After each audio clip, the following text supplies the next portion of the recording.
കൈകൾ നെഞ്ചോട് ചേർത്ത് പിടിച്ച് ദൈവത്തിൻ്റെ അമ്മയായ പരിശുദ്ധ കന്യാമറിയത്തിൻ്റെ കൂട്ടായ്മയിൽ ചേർന്നുകൊണ്ട് നമ്മൾ ഒരുമിച്ച് പ്രാർത്ഥിക്കുന്നു. എത്രയും ദയുള്ള മാതാവേ, അങ്ങേ സങ്കേതത്തിലോടി വന്ന് അങ്ങേ സഹായം തേടി അങ്ങേ മാറ്റിച്ചപേക്ഷിച്ചവരെ ഒരുവനെങ്കിലും ഉപേക്ഷിച്ചതായി ലോകത്തിൽ കേൾക്കപ്പെട്ടിട്ടില്ല. കന്യാവ്രതകാരുടെ രാജ്ഞി, ദയുള്ള മാതാവേ, വിശ്വാസത്തിൽ ശരണപ്പെട്ട് അങ്ങേ തൃപ്പാദത്തിൽ ഞാൻ അണയുന്നു. ോടും കൂടെ പാപിയായ ഞാൻ അങ്ങേ ദയാധിക്യത്തെ പ്രതീക്ഷിച്ചുകൊണ്ട് അങ്ങേ സന്നിധിയിൽ നിൽക്കുന്നു.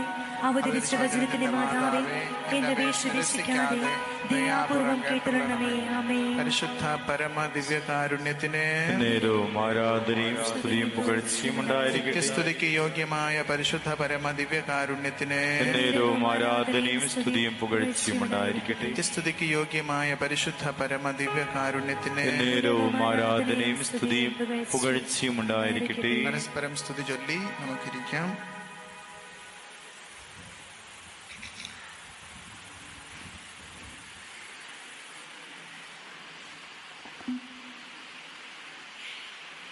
Hallelujah, hallelujah. നമ്മുടെ മരിയൻ കൺവെൻഷൻ അതിൻ്റെ 2ാം ദിവസത്തിലേക്ക് ഇന്ന് കടന്നിരിക്കുകയാണ്. ശരിക്കും ഇന്ന് 3ാം ദിവസമായിരുന്നു, പക്ഷേ ബന്ദ് കാരണം 2ാം ദിവസമായി. ഞാൻ തമിഴ്നാട്ടിൽ നിന്നാണ് വരുന്നത്. ഞങ്ങളുടെ അവിടെ ബന്ധുണ്ടായിരുന്നു എന്ന് ചോദിച്ചു കഴിഞ്ഞാൽ തമിഴ്നാട്ടിലൊന്നും ബന്ധുണ്ടായിരുന്നില്ല. അത് നിങ്ങൾക്കറിയോ? ബന്ധും ഹർത്താലും ഒക്കെ എവിടെ മാത്രമേ ഉള്ളൂ? കേരളത്തിൽ മാത്രമേ ഉള്ളൂ. തമിഴ്നാട്ടിലെല്ലാവരും പതിവ് പോലെ രാവിലെ എഴുന്നേറ്റ് അവരവരുടെ ജോലിക്ക് പോയി, കടകളൊക്കെ തുറന്നു, ബസ്സൊക്കെ പോയി, എല്ലാം പതിവ് പോലെ തന്നെ അവര് കൊണ്ടുപോയി. കേരളത്തിലുള്ളവര് കടകൾ തല്ലിപ്പൊളിച്ചും ബസ് കത്തിക്കാൻ ശ്രമിച്ചും പ്രൈവറ്റ് വാഹനങ്ങളെ ആക്രമിച്ചും അവര് ബന്ദ് ആഘോഷിച്ചു. അങ്ങനെ വളരെ നല്ല സാംസ്കാരികമായിട്ടുള്ളൊരു സംസ്ഥാനമാണ് ഇത് കേരളം. അപ്പം അതിൽ നമുക്ക് അഭിമാനിക്കാൻ വകയുണ്ട്, കുഴപ്പമില്ല. എന്തായാലും മരിയൻ കൺവെൻഷൻ നമുക്കൊരു ദിവസം മാറി കിട്ടി എന്നുള്ളത് നമുക്ക് ഭയപ്പെടേണ്ട അല്ലെങ്കിൽ ബുദ്ധിമുട്ടിക്കേണ്ട വിഷയമൊന്നുമില്ല. എന്നാലും പരിശുദ്ധ അമ്മ നമ്മളോട് കൂടെ തന്നെ ഉണ്ട്. അമ്മയെക്കുറിച്ച് പ്രത്യേകിച്ച് പഠിപ്പിച്ചു തരേണ്ട ആവശ്യമൊന്നും നമുക്ക് ആർക്കും ഇല്ല. എന്നിരുന്നാലും നമ്മൾ അമ്മയെക്കുറിച്ച് ഇങ്ങനെ ഒന്ന് ചിന്തിക്കുന്നു എന്ന് മാത്രം, ഒരുമിച്ചിരുന്ന് നമ്മളിങ്ങനെ ആലോചിക്കുകയും ചിന്തിക്കുകയും പ്രാർത്ഥിക്കുകയും പഠിക്കുകയൊക്കെ ചെയ്യുന്നു എന്ന് മാത്രം. അപ്പം നിങ്ങൾക്ക് ചിലപ്പോൾ ചില സംശയങ്ങളൊക്കെ ഉണ്ടായിരിക്കും. നിങ്ങൾക്ക് അതൊക്കെ ചോദിക്കാം. എനിക്ക് അറിയാവുന്നതാണെങ്കിൽ ഞാൻ പറഞ്ഞു തരാം, അറിയാത്തതാണെങ്കിൽ അറിയില്ല എന്ന് പറയും. അങ്ങനൊരു വലിയ മരിയോളജീനൊന്നുമില്ല ഞാൻ. എന്നാലും മാതാവിനെ കുറിച്ച് നമുക്ക് അറിയാവുന്ന കാര്യങ്ങളൊക്കെ നമുക്ക് പറയാൻ പറ്റും. ഞാൻ നിങ്ങളോട് ആദ്യമായിട്ടൊരു ചോദ്യം ചോദിക്കട്ടെ? കുഴപ്പമില്ല, ഉത്തരം പറയില്ലേ? ഉത്തരം പറയും. ഉത്തരം പറയാതെ വന്നാലോ? ഇമ്പോസിഷൻ? കുഴപ്പമില്ലല്ലോ? ഓക്കെ. ഈ നൊവേന എന്നുള്ള വാക്കിന്റെ അർത്ഥം എന്താണ്? നൊവേന എന്തായിരിക്കും? നമ്മളിവിടെ ഒരു നൊവേന ചൊല്ലുന്നില്ലേ? റോസ മിസ്റ്റിക്ക മാതാവിന്റെ നൊവേന ചൊല്ലുന്നുണ്ട്. നൊവേന എന്നുള്ള വാക്കിന്റെ അർത്ഥം പറഞ്ഞോ? അറിയാം നിങ്ങൾക്ക്? തുടർച്ചയായി ചൊല്ലുന്ന പ്രാർത്ഥന എന്നാണ് പറഞ്ഞത്. കുറച്ചുകൂടി ക്ലിയർ ആക്കാണ്ടോ ആർക്കെങ്കിലും?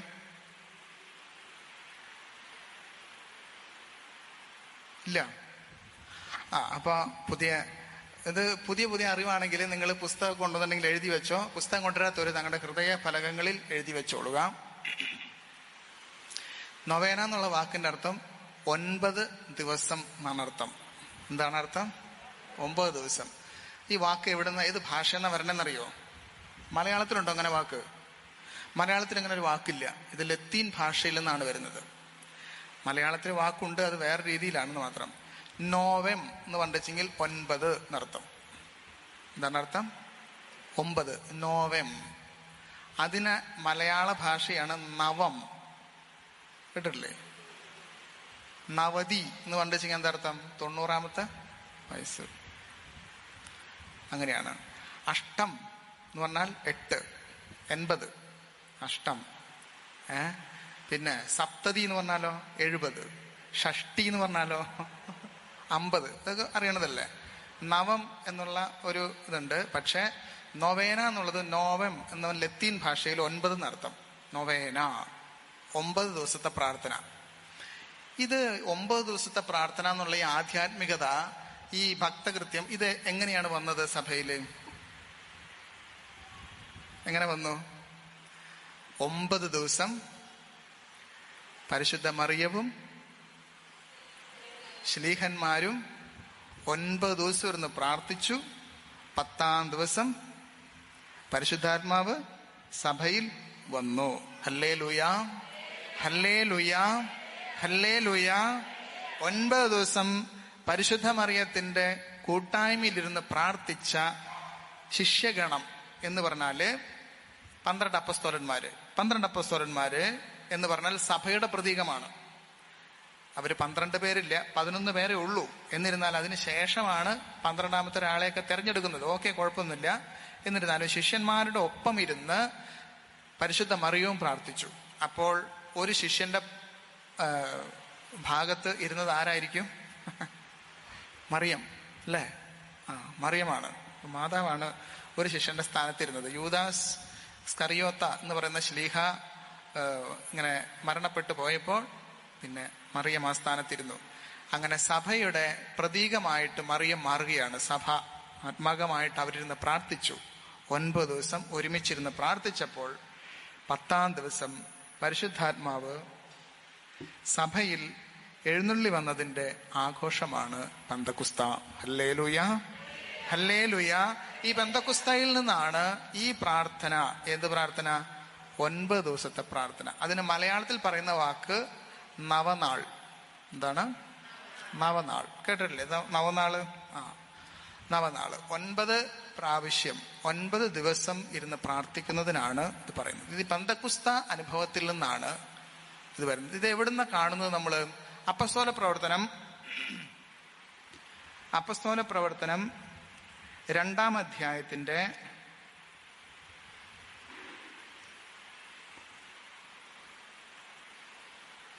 1-ാം അധ്യായം 14-ാമത്തെ തിരുവചനം. അപ്പസ്തോല പ്രവർത്തനം 1-ാം അധ്യായം 14-ാമത്തെ തിരുവചനം. ആരെങ്കിലും ബൈബിൾ കൊണ്ടുവന്നുണ്ടോ? എല്ലാവർക്കും കിട്ടിയോ? ബൈബിൾ കൊണ്ടുവന്നവർക്കൊക്കെ കിട്ടിയോ? വചനം കിട്ടിയോ? 1:14 വായിച്ചു നോക്കിയേ. ഇവർ ഏക മനസ്സോടെ. ആരാണ് ഇവർ? ശ്ലീഹന്മാര്. അവര് ഏക മനസ്സോടെ അമ്മയായ മറിയത്തോടും മറ്റു സ്ത്രീകളോടും അവന്റെ സഹോദരന്മാരോടുമൊപ്പം പ്രാർത്ഥനയിൽ മുഴുകിയിരുന്നു. അപ്പൊ അവിടെ 12 അപ്പസ്തോലന്മാര് മാത്രമല്ല ഉണ്ടായിരുന്നത്, വേറെ ആരൊക്കെ ഉണ്ടായിരുന്നു?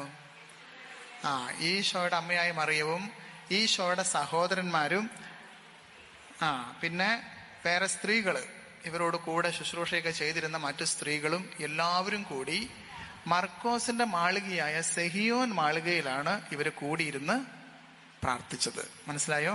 സെഹിയോൻ മാളികയില്. എവിടെയാണ് കുർബാന ചൊല്ലിയത്? ഈ പെസഹ ആചരിച്ചത് ഈശോ സെഹിയോൻ മാളിക. സെഹിയോൻ മാളികയെ കുറിച്ച് പറഞ്ഞത് സുവിശേഷം എഴുതിയ മർക്കോസിന്റെ മാളികയായിരുന്നു. ഏത്? സെഹിയോൻ മാളിക. സെഹിയോൻ മാളിക എന്ന് പറഞ്ഞാൽ നമ്മൾ ഇന്ന് കാണുന്ന പോലെ വലിയ മാളൊന്നുമല്ല. അവിടെ വിശുദ്ധ നാട്ടിൽ പോയിട്ടുള്ള ആൾക്കാർക്ക് മനസ്സിലാവാൻ സാധിക്കും. അത് ഈ സ്റ്റേജിന്റെ ഈ ഭാഗത്ത് അത്രമാത്രം ഉണ്ടായിരിക്കും. കുഞ്ഞൊരു സ്ഥലമാണ്.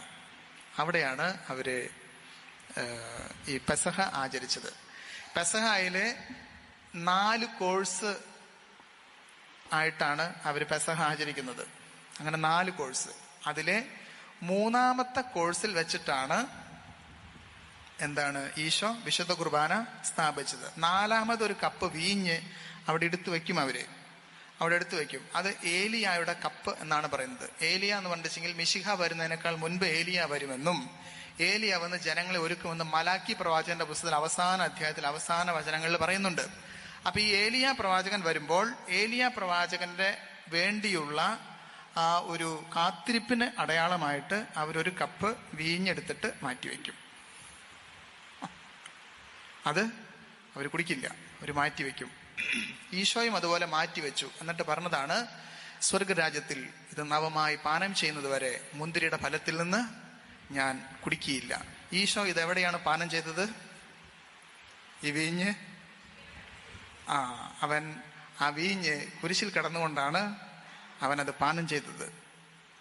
എന്താണ് കുരിശിൽ കിടന്നുകൊണ്ട് അവൻ പറഞ്ഞു, ഏൽ ഏൽ ലമാ ശബക്തൻ എന്ന് പറഞ്ഞപ്പോ അവനെന്താ ഏലിയായി വിളിക്കുന്നു എന്നൊക്കെ പറഞ്ഞിട്ട് വീഞ്ഞിൽ മുക്കിയ ഒരു നീർപ്പഞ്ഞി അവന്റെ ചുണ്ടോടടുപ്പിച്ചു അല്ലെ.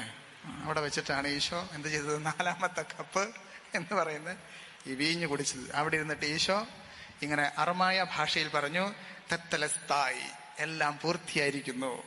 അങ്ങനെ പറഞ്ഞ് മരിച്ചു. എല്ലാം പൂർത്തിയായി, എല്ലാ പ്രവചനങ്ങളും ഞാനിവിടെ പൂർത്തീകരിച്ചു എന്ന് പറഞ്ഞിട്ട് ഈശോ മരിച്ചു. അങ്ങനെയാണ്. അപ്പോൾ ഞാൻ പറഞ്ഞു വന്നതെന്താണെന്ന് വെച്ച് കഴിഞ്ഞാല്, പരിശുദ്ധ മറിയത്തോടൊപ്പം ഇരുന്ന് പ്രാർത്ഥിച്ച സഭയിൽ ആദിമസഭ, മനസ്സിലായോ? ആദിമസഭ, ഈ പരിശുദ്ധ അമ്മയോടൊപ്പം ഇരുന്ന് പ്രാർത്ഥിച്ച ആദിമസഭയിൽ അതിശക്തമായി എഴുന്നള്ളി വന്ന ആളാണ് ആര്? പരിശുദ്ധാത്മാവ്. Hallelujah, hallelujah. അതുകൊണ്ട് ആരെങ്കിലും വിചാരിക്കുകയാണ്, എനിക്ക് പരിശുദ്ധാത്മാവിന്റെ സാന്നിധ്യത്തിൽ കുറച്ച് കുറവുണ്ട് എന്ന് വന്നു കഴിഞ്ഞാല് നമ്മൾ എന്ത് ചെയ്യണം? പരിശുദ്ധ മറിയത്തോട് ചേർന്നിരുന്ന് ദൈവത്തെ ആരാധിക്കണം. പരിശുദ്ധ മറിയത്തെ ആരാധിക്കണോ? വേണോ? ഇന്ന് സഭയിൽ കടന്നുകൂടിയിരിക്കുന്ന ഒരു ചെറിയ അപഭ്രംശം, ചെറിയത് എന്താന്ന് വെച്ച് കഴിഞ്ഞാല്, ഈശോയോട് ഉള്ള സ്നേഹത്തിനേക്കാൾ കൂടുതൽ, ആരാധനയേക്കാൾ, ഭക്തിയേക്കാൾ കൂടുതൽ പരിശുദ്ധ മറിയത്തോടുള്ള ഭക്തി വർദ്ധിച്ചു. അത് കൂടുതലാവണോണ്ട് കുഴപ്പമില്ല. പക്ഷെ അതിനേക്കാൾ കൂടുതലാവണം എന്ത്? ആരോടുള്ള സ്നേഹം? ഈശോയോടുള്ള സ്നേഹം. മറിയം ഒരു ചൂണ്ടുപലകയാണ്. ഇപ്പൊ ഇവിടെ ഇങ്ങനെ എഴുതുകയാണ്. ഇപ്പൊ റോട്ടിൽ എഴുതി വെച്ചിട്ടുണ്ട്, എന്തെന്ന്? ഗുഡ്ഷപ്പേഡ് ധ്യാന കേന്ദ്രം എന്ന് എഴുതി വെച്ചിട്ടുണ്ട്. ഒരു ഏരോ പോലെ ഇങ്ങനെ ഇട്ട് വെച്ചേക്കാണ്. ആ ഏരോ പോലെ ഇട്ട് വെച്ചേക്കണ അതാണോ ഗുഡ്ഷപ്പേഡ് ധ്യാന കേന്ദ്രം? അല്ല. അവിടെയാണോ ഗുഡ്ഷപ്പേഡ്? അവിടെ പോയിരുന്നിട്ട് ആരെങ്കിലും ധ്യാനിക്കുന്നുണ്ടോ? എനിക്കറിഞ്ഞൂടാ. അവിടെ ആരും ധ്യാനിക്കുന്നില്ല. മറിച്ച് അത് വിരൽ ചൂണ്ടിരിക്കുന്ന എവിടേക്കാണ്? ഈശോയിലേക്കാണ്. അപ്പൊ അവര് അത് നോക്കുമ്പോ ഇങ്ങോട്ടാണ് പോകേണ്ടത്. അപ്പൊ അതിലേക്ക് കയറി ഇങ്ങനെ വന്നു കഴിഞ്ഞാൽ അവിടെ ധ്യാന കേന്ദ്രം. അപ്പൊ മറിയം അതുപോലെ ഈശോയിലേക്കുള്ളൊരു ചൂണ്ടുപലകയാണ്. മനസ്സിലായോ? മനസ്സിലായി. അപ്പോൾ മറിയം അവിടെ എന്താണ് ചൂണ്ടിക്കാണിച്ചുകൊണ്ടിരിക്കുന്നത്? മറിയത്തിന്റെ സുവിശേഷം എന്ന് പറയുന്ന ഗോസ്പൽ, മറിയത്തിന്റെ സുവിശേഷം എന്ന് ബൈബിൾ പണ്ഡിതന്മാർ വ്യാഖ്യാനിക്കുന്ന ഭാഗം ഏതാണെന്ന് അറിയാമോ നിങ്ങൾക്ക്? ലൂക്ക 2-ാം അധ്യായത്തില് എന്താണ്? കാനായിലെ കല്യാണ വിരുന്നിൽ എന്താ പറയണേ? അവൻ പറയുന്നത് ചെയ്യുവിൻ. Very good. രഞ്ജിത്ത് അച്ഛൻ 2 പവന്റെ ഒരു മാല എന്തൊട്ടൊക്കെ സമ്മാനം ഉണ്ടെന്ന് പറയുന്നുണ്ട്. അത് കഴിഞ്ഞാൽ പോയിട്ട് വാങ്ങിക്കാം. കറക്റ്റ് ഉത്തരം പറഞ്ഞു. മറിയത്തിന്റെ സുവിശേഷം എന്ന് പറയപ്പെടുന്ന സുവിശേഷം, ഇത് ഇനി നിങ്ങൾ വീട്ടിൽ പോയിട്ടൊക്കെ പറഞ്ഞു കൊടുക്കണം കേട്ടോ. ധ്യാനത്തിന് വരാതിരിക്കുന്ന ആൾക്കാരോടൊക്കെ പറഞ്ഞു കൊടുക്കണം. എന്തെന്ന്? ഒരു ക്വിസ് അവിടെ എവിടെ ഇരിക്കും, ഞാനൊരു ക്വിസ് ചോദിക്കാം. ആദ്യം 9 എന്ന അർത്ഥം വരുന്ന, അല്ലെങ്കിൽ ഈ നൊവേന എന്നുള്ള വാക്ക് എവിടെ നിന്നാണ് വരുന്നത് പറയൂ. അപ്പോ ചേട്ടന്മാരെന്ത് പറയും? ഞങ്ങൾക്കൊന്നും അറിയില്ല. നീ പോയത് അറിയില്ലെങ്കിൽ എന്ത് പ്രശ്നമില്ല, പറഞ്ഞേക്ക. അപ്പൊ അതുപോലെ നമ്മള് ലൂക്കാ സുവിശേഷത്തിലെ യോഹന്നാന്റെ സുവിശേഷത്തിലെ കാനായിലെ കല്യാണ വിരുന്നിന്റെ ഭാഗത്ത് എന്ത് പറയുന്നുണ്ട്? അവൻ നിങ്ങളോട് പറയുന്നത് ചെയ്യുവിൻ. അതാണ് മറിയത്തിന്റെ സുവിശേഷം എന്നുള്ളത്. അപ്പൊ മറിയം ഒരു ചൂണ്ടുപലകയാണ്. ആരിലേക്കുള്ളത്? ഈശോയിലേക്കുള്ള ചൂണ്ടുപലകയാണ് മറിയം. അപ്പോൾ മാതാവ് ഒരിക്കലും തന്നിലേക്ക് ഇങ്ങനെ എല്ലാവരെയും ആകർഷിച്ചു കൊണ്ടുവരുന്നില്ല. അഥവാ ആകർഷിച്ചാല് എവിടേക്കാണ് ആകർഷിക്കുന്നത്? ഈശോയിലേക്ക്. യോഹന്നാന്റെ സുവിശേഷം 2-ാം അധ്യായം 5-ാമത്തെ തിരുവചനം. യോഹന്നാൻ 2:5. That is called the Gospel of Mary. അവൻ നിങ്ങളോട് പറയുന്നത് പോലെ ചെയ്യുവിൻ.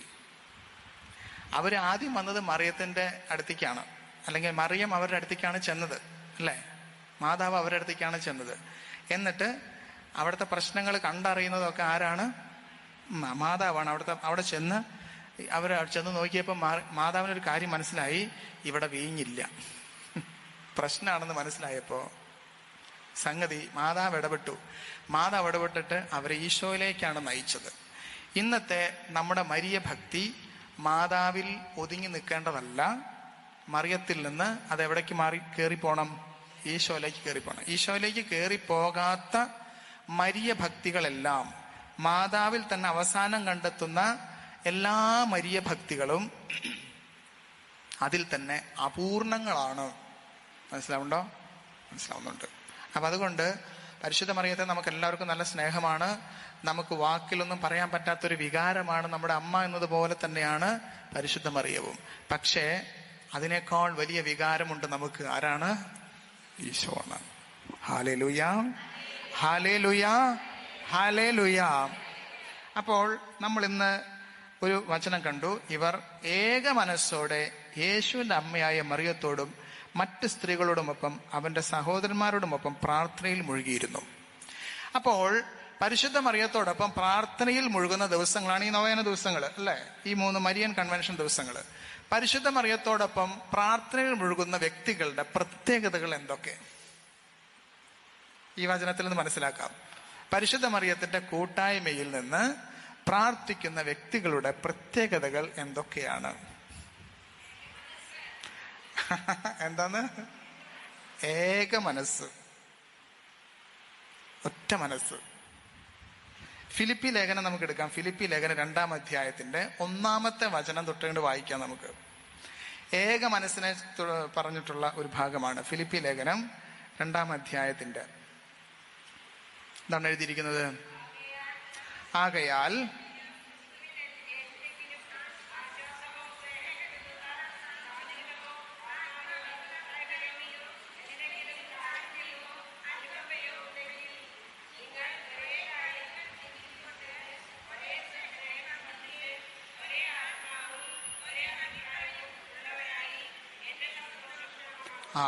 വലിയൊരു വചനാണത്. ഇത് ആർക്ക് കാണാതെ പറയാൻ പറ്റും? ആരെങ്കിലും കാണാതെ പഠിച്ചോ ഈ വചനം? വചനം കാണാതെ പഠിക്കണം. കൺവെൻഷൻ വന്നിരിക്കുമ്പോൾ വചനം കാണാതെ പഠിക്കണം.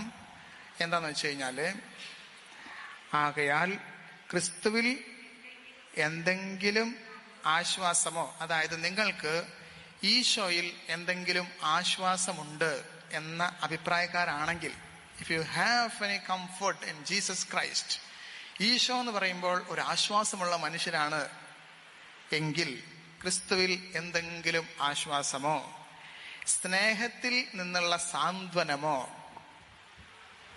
ആത്മാവിൽ ഉള്ള കൂട്ടായ്മയോ,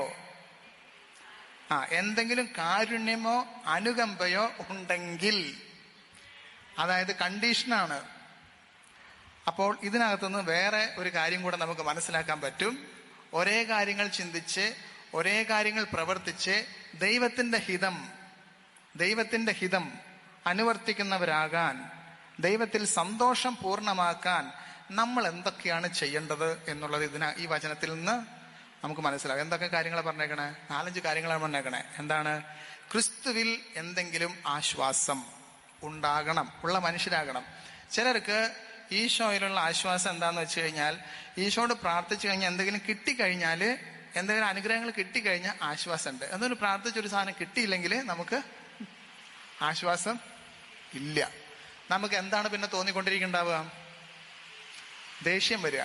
പ്രാർത്ഥിച്ചിട്ടൊന്നും വലിയ കാര്യമൊന്നുമില്ലെന്ന് നമുക്ക് മനസ്സിൽ ദേഷ്യം തോന്നിക്കൊണ്ടിരിക്കും. അപ്പൊ അതുകൊണ്ട് ആദ്യത്തെ ഒരു കാര്യം പറയാണ്, ക്രിസ്തുവിൽ എന്തെങ്കിലും ആശ്വാസമോ. അപ്പൊ ആദ്യം നമുക്കുണ്ടാവേണ്ട ഗുണം എന്താണെങ്കിൽ, ഈശോയിലെ ആശ്വാസം കണ്ടെത്തുന്നവർ ആണോ അല്ലയോ? ഇതാണ് പ്രധാനപ്പെട്ട കാര്യം. നമ്മുടെ മനസ്സിൽ സന്തോഷം, ഒരുമിച്ചിരിക്കുന്നതിന്റെ സന്തോഷം, കൂട്ടായ്മയുടെ സന്തോഷം ഉണ്ടാകണമെങ്കിൽ അതിൽ പ്രധാനപ്പെട്ട കാര്യമാണ് ഈശോയിൽ ആശ്വാസം കണ്ടെത്തുന്നവനാകണം. ഇല്ലെങ്കിൽ കൂട്ടായ്മയിൽ ഒരിക്കലും സന്തോഷം ഉണ്ടാകില്ല, കൂട്ടായ്മയും ഉണ്ടാവില്ല. ഉറപ്പാണോ? ഉറപ്പാണ്. അപ്പം നമുക്ക് നമ്മുടെ പല പല കാര്യങ്ങളായിട്ട് ഇതിനെ ബന്ധപ്പെടുത്താം. അപ്പൊ ചിലർ പറയും, എൻ്റെ അച്ഛാ, യാതൊരു തരത്തിലുള്ള സമാധാനം ഈ കുടുംബത്തില്ല. കാരണം എന്താണ്? വളരെ വ്യക്തമാണ്, ഈശോയിലല്ല ആ കുടുംബത്തിന്റെ ആശ്വാസം. ഈശോയിൽ ആശ്വാസമുള്ളവർക്ക് സമാധാനവും സന്തോഷവും ഉണ്ടാകും. എന്നാൽ ഈശോയിൽ പരിപൂർണമായി ആശ്വാസം കണ്ടെത്തുന്നില്ല എങ്കിൽ അവിടെ ഒരു കൂട്ടായ്മ ഉണ്ടാകില്ല, കൂട്ടായ്മയുടെ സന്തോഷവും ഉണ്ടാവില്ല. അതുറപ്പാണ്. അടുത്തത്, സ്നേഹത്തിൽ നിന്നുള്ള സാന്ത്വനമോ, സ്നേഹത്തിൽ നിന്ന് സാന്ത്വനം, സാന്ത്വനിപ്പിക്കുന്ന സ്നേഹം. ഒരാൾക്കൊരു കുറവുണ്ടായിക്കഴിഞ്ഞാൽ എനിക്കൊരു കുറവും സംഭവിക്കില്ല എന്നുള്ള പോലെ മറ്റുള്ളവരെ ഉപദേശിക്കാനായിട്ട് ഭയങ്കരമായ കൃപയുള്ള ചില ആൾക്കാരുണ്ട്. കൃപ എന്ന് ഞാനിങ്ങനെ പറയണതാണ്. ഒരാൾക്ക് എന്തെങ്കിലും ഒരു കുറവുണ്ടായെന്ന് വിചാരിക്കുക. ഒരു കുറവുണ്ടായാലേ ആ കുറവ്, നീ ഇത് മണ്ടത്തര നീ കാണിച്ചത്, അതിനേക്കാളും വലിയ മണ്ടത്തരാണ് തലവസ ഇയാൾ കാണിച്ചേക്കണത്, ഒരു പ്രശ്നവുമില്ല, യാതൊരു പ്രശ്നവുമില്ല. എന്നിട്ട് വേറെ ആൾക്കാരുടെ കുറവുകളെ കുറിച്ച് അങ്ങോട്ട് പറയണ കേട്ടാൽ ഈ ആൾക്കൊരു കുറവും ഇന്നേ വരെ ഉണ്ടായിട്ടില്ല, ഇനി ഉണ്ടാവുകയുമില്ല എന്നുള്ള പോലെയാണ് പറയുക. എന്തെങ്കിലും പ്രശ്നം ഉണ്ടെങ്കിൽ സ്നേഹത്തോടെ സാന്ത്വനിപ്പിക്കാൻ പറ്റുണ്ടോ? സാരമില്ല, അതൊന്നും പ്രശ്നമില്ല, ഒന്നും കാര്യാക്കേണ്ട കാര്യമില്ല. അങ്ങനെ നമുക്ക് സാന്ത്വനിപ്പിക്കാൻ പറ്റുണ്ടോ? കൂട്ടായ്മയിലുള്ള വ്യക്തികളുടെ പ്രത്യേകതയാണത്. കൂട്ടായ്മയിൽ നമ്മൾ മറിയത്തിൽ നോക്കിക്കഴിഞ്ഞാൽ ഈ ഗുണങ്ങൾ കാണാം. നിങ്ങൾ പോയി നോക്കിയേ, കാനായിലെ കല്യാണ വിരുന്നിന്റെ സ്ഥലത്തേക്ക് പോയി കഴിഞ്ഞാൽ വീഞ്ഞ് തീർന്നുള്ള വലിയ പ്രശ്നമാണ്. അവിടെ ഭക്ഷണം തീർന്നു പോയ പോലെയാണ്. എരിയാണി കഴിഞ്ഞു, വല്ല പപ്പടം അച്ചാറല്ല കഴിഞ്ഞത്, എന്താണ് മെയിൻ ഭക്ഷണമാണ് കഴിഞ്ഞത്. അപ്പൊ അവരുടെ മെയിൻ കോഴ്സാണ്. ആദ്യവും അവസാനവും ഇത് വിളമ്പണം. ഇതില്ലെങ്കിൽ ആ കുടുംബത്തെ ഐശ്വര്യം ഇല്ലാത്ത പോലെ, അങ്ങനെയുള്ളൊരു പ്രത്യേകതയാണ് അതിന്. അതാണ്. അതുപോലെ നടന്നൊരു സ്ഥലത്ത് മറിയം എന്ത് ചെയ്തു? കണ്ടു. അവരാകെ ടെൻഷനായിട്ട് നിൽക്കുകയാണ്. അവർക്കത് മനസ്സിലായിട്ടില്ല. കലവറക്കാരൻ ഇങ്ങനെ നിൽക്കുമ്പോൾ മറിയം പോയിട്ട് നോക്കിയപ്പോൾ വീഞ്ഞു കഴിഞ്ഞു. മാതാവിന് മനസ്സിലായി ഇത് വളരെ പ്രശ്നമാണെന്ന്. അപ്പൊ മാതാവ് എന്ത് പറഞ്ഞു? പേടിക്കണ്ട, ഒന്നുകൊണ്ട് പേടിക്കണ്ട, എല്ലാ വഴി ഞാൻ സെറ്റ് ശരിയാക്കി തരാന്ന് പറഞ്ഞു മറിയം പോയി ഈശോയുടെ അടുത്തേക്ക് പോയി. ക്രിസ്തുവിൽ എന്തെങ്കിലും ആശ്വാസമോ? മനസ്സിലാവുണ്ടോ? പരിശുദ്ധ മറിയത്തെ ബന്ധപ്പെടുത്താവുന്ന വാക്കാണിത്. ക്രിസ്തുവിൽ ആശ്വാസം കണ്ടെത്തിയവളാണ് പരിശുദ്ധ മറിയം. സ്നേഹത്തിൽ നിന്നുള്ള സാന്ത്വനം കൊടുത്തവളാണ് അവൾ. വചനം ജീവിതത്തിൽ പാലിച്ച മറിയം ഇത് തന്നെ, കൃത്യം അതുപോലെ തന്നെ. ഇനി ആത്മാവിലുള്ള കൂട്ടായ്മയോ? എവിടെയാണ് ഈ കൂട്ടായ്മ കണ്ടത്? അപ്പസ്തോല പ്രവർത്തനങ്ങളില് 1-ാം അധ്യായം 14-ാം വചനത്തിൽ ഈ കൂട്ടായ്മ നമ്മൾ കണ്ടില്ലേ? അപ്പസ്തോലന്മാരെല്ലാവരും തങ്ങളുടെ കർത്താവ് മരിച്ചുപോയി എന്ന് വിശ്വസിച്ച് ആകെ നിരാശപ്പെട്ടിരിക്കുന്ന ആ ശിഷ്യ സമൂഹത്തില് അവർക്കെല്ലാം ആത്മാവിലുള്ള കൂട്ടായ്മ പകർന്നുകൊണ്ട് ആരവിടെയുണ്ട്? മറിയം അവിടെയുണ്ട്, മാതാവ് അവിടെയുണ്ട്. ഒരമ്മയുള്ളത് എല്ലാ സ്ഥലത്തും ഒരു ആശ്വാസമാണ് അല്ലേ? കുറെ കാര്യങ്ങൾ അമ്മ ഡീൽ ചെയ്യും. കുറെ കാര്യങ്ങളൊന്നും അപ്പന്മാർക്ക് ഡീൽ ചെയ്യാൻ സാധിക്കൂല. അപ്പൊ ഞാനവിടെ സെമിനാറിലാണല്ലോ. അവിടെ സിസ്റ്റേഴ്സ്, 2 സിസ്റ്റർമാരുണ്ട്, 2 അമ്മമാരാണ് അവിടെ സേവനം ചെയ്യുന്നത്. അപ്പൊ അവര് ഈ ചില പ്രശ്നങ്ങളൊക്കെ ചില കുട്ടികളോട് ഈ അമ്മമാര് പറഞ്ഞാലേ മനസ്സിലാവുള്ളൂ. ഞങ്ങളിങ്ങനെ നാഴികയ്ക്ക് 40 വട്ടം അങ്ങനെയാണ് ഇങ്ങനെയാണെന്ന് പറഞ്ഞു. ഇതൊന്നും തലേ കയറുന്നില്ല പിള്ളേർക്ക്. അപ്പോൾ ഞാൻ സാധാരണ ചെയ്യാറ് അവിടുത്തെ മദറിൻ്റെ അടുത്ത് പോയി പറയുന്നത്, ഇങ്ങനെ ഒരു കുട്ടി ഇങ്ങനെ ഒരു പ്രശ്നമുണ്ട്, ഇതിലേക്ക് വരുമ്പോൾ വിളക്കൊന്ന് വിളിച്ചിട്ട് ഒന്ന് സംസാരിച്ചോ എന്ന് പറയും. ക്ലിയർ ആയിട്ടായിരിക്കും. കാരണം അമ്മമാരുടെ ഭാഷ കുട്ടികൾക്ക് പെട്ടെന്ന് മനസ്സിലാവും. അപ്പന്മാരുടെ ഭാഷ മനസ്സിലാവോ? ഇല്ല. അപ്പന്മാരുടെ ഭാഷ മനസ്സിലാവണമെങ്കിൽ കുറെ അമ്മയുടെ പോലെയുള്ളൊരു അപ്പനാവണം. വേണ്ടേ? മിക്ക അപ്പന്മാരുടെ പോലെ തന്നെ ഇരിക്കും, അങ്ങനെ ഇരിക്കും. അപ്പൊ ഒന്ന് മനസ്സിലാവും. ദേഷ്യം പിള്ളേരുടെ ഉള്ളിൽ അങ്ങനെയായിരിക്കും. ഞങ്ങളെ കാണുമ്പോൾ തന്നെ ഇതെന്താണ് അപ്പോൾ പുലിവാല എൻ്റെ മേലേക്ക് വരണേ എന്നുള്ള പോലെയാണ് അവർ നോക്കിക്കൊണ്ടിരിക്കണേ. അപ്പൊ അമ്മയുടെ പോലെയൊക്കെ ആവാൻ വേണ്ടി ഇങ്ങനെ പരിശ്രമിച്ചുകൊണ്ടിരിക്കുകയാണ്. അതൊന്നും നടക്കണില്ല. അപ്പൊ ഇതുപോലെയുള്ള ഓരോ അമ്മ കന്യാസ്ത്രീമാരെ അവിടെ വന്ന് നിൽക്കണത് വളരെ നല്ലതാണ്. ഈ പിള്ളേർക്ക് പറഞ്ഞു കൊടുത്താൽ പെട്ടെന്ന് മനസ്സിലാവേണ്ട കാര്യങ്ങൾ. അതാണ് അതിൻ്റെ കാര്യം. അപ്പോൾ ഈ അമ്മ അവിടെ ഇരുന്നു. നമ്മൾ തോമാസ് ലീഗയുടെ ഒരു കഥയുണ്ടതുപോലെ. അപ്പോക്രിഫൽ ഗ്രന്ഥങ്ങളിലുള്ള കഥയാണ്. തോമാസ് ലീഹ നമ്മൾ പറയണ്ടല്ലോ ഭയങ്കര ധൈര്യശാലിയായിരുന്നു. ശിഷ്യന്മാര് ഈശോയെ കണ്ടപ്പോൾ തോമാസ് ലീഹ അവരുടെ കൂടെ ഉണ്ടായിരുന്നില്ല എന്നുള്ളതിന് തോമാസ് ലീഹയെ നമ്മളെ ന്യായീകരിച്ച് ഇങ്ങനെ പറയും, ആള് ധൈര്യശാലിയായിരുന്നു, നമുക്കും അവനോട് കൂടെ പോയി മരിക്കാന്നൊക്കെ പറഞ്ഞ ആളാണ്. അപ്പോൾ തോമാസ് ലീഹ പുറത്തു പോയി മാർക്കറ്റിൽ പോയിട്ട് സാധനങ്ങളൊക്കെ വാങ്ങിക്കാൻ വേണ്ടി പോയ സമയത്താണ് ആര് വന്നത്? ഈശോ വന്നത് എന്ന് നമ്മളിങ്ങനെ സാധാരണ പറയാറുണ്ട്. ശരിക്കും അങ്ങനെയല്ല എന്നാണ് പറയണത്. തോമാസ് ലീഹ ഈ മാളികയുടെ അപ്പുറത്തുള്ള മുറിയിൽ പോയി പിണങ്ങിയിരിക്കുകയായിരുന്നു എന്ന്.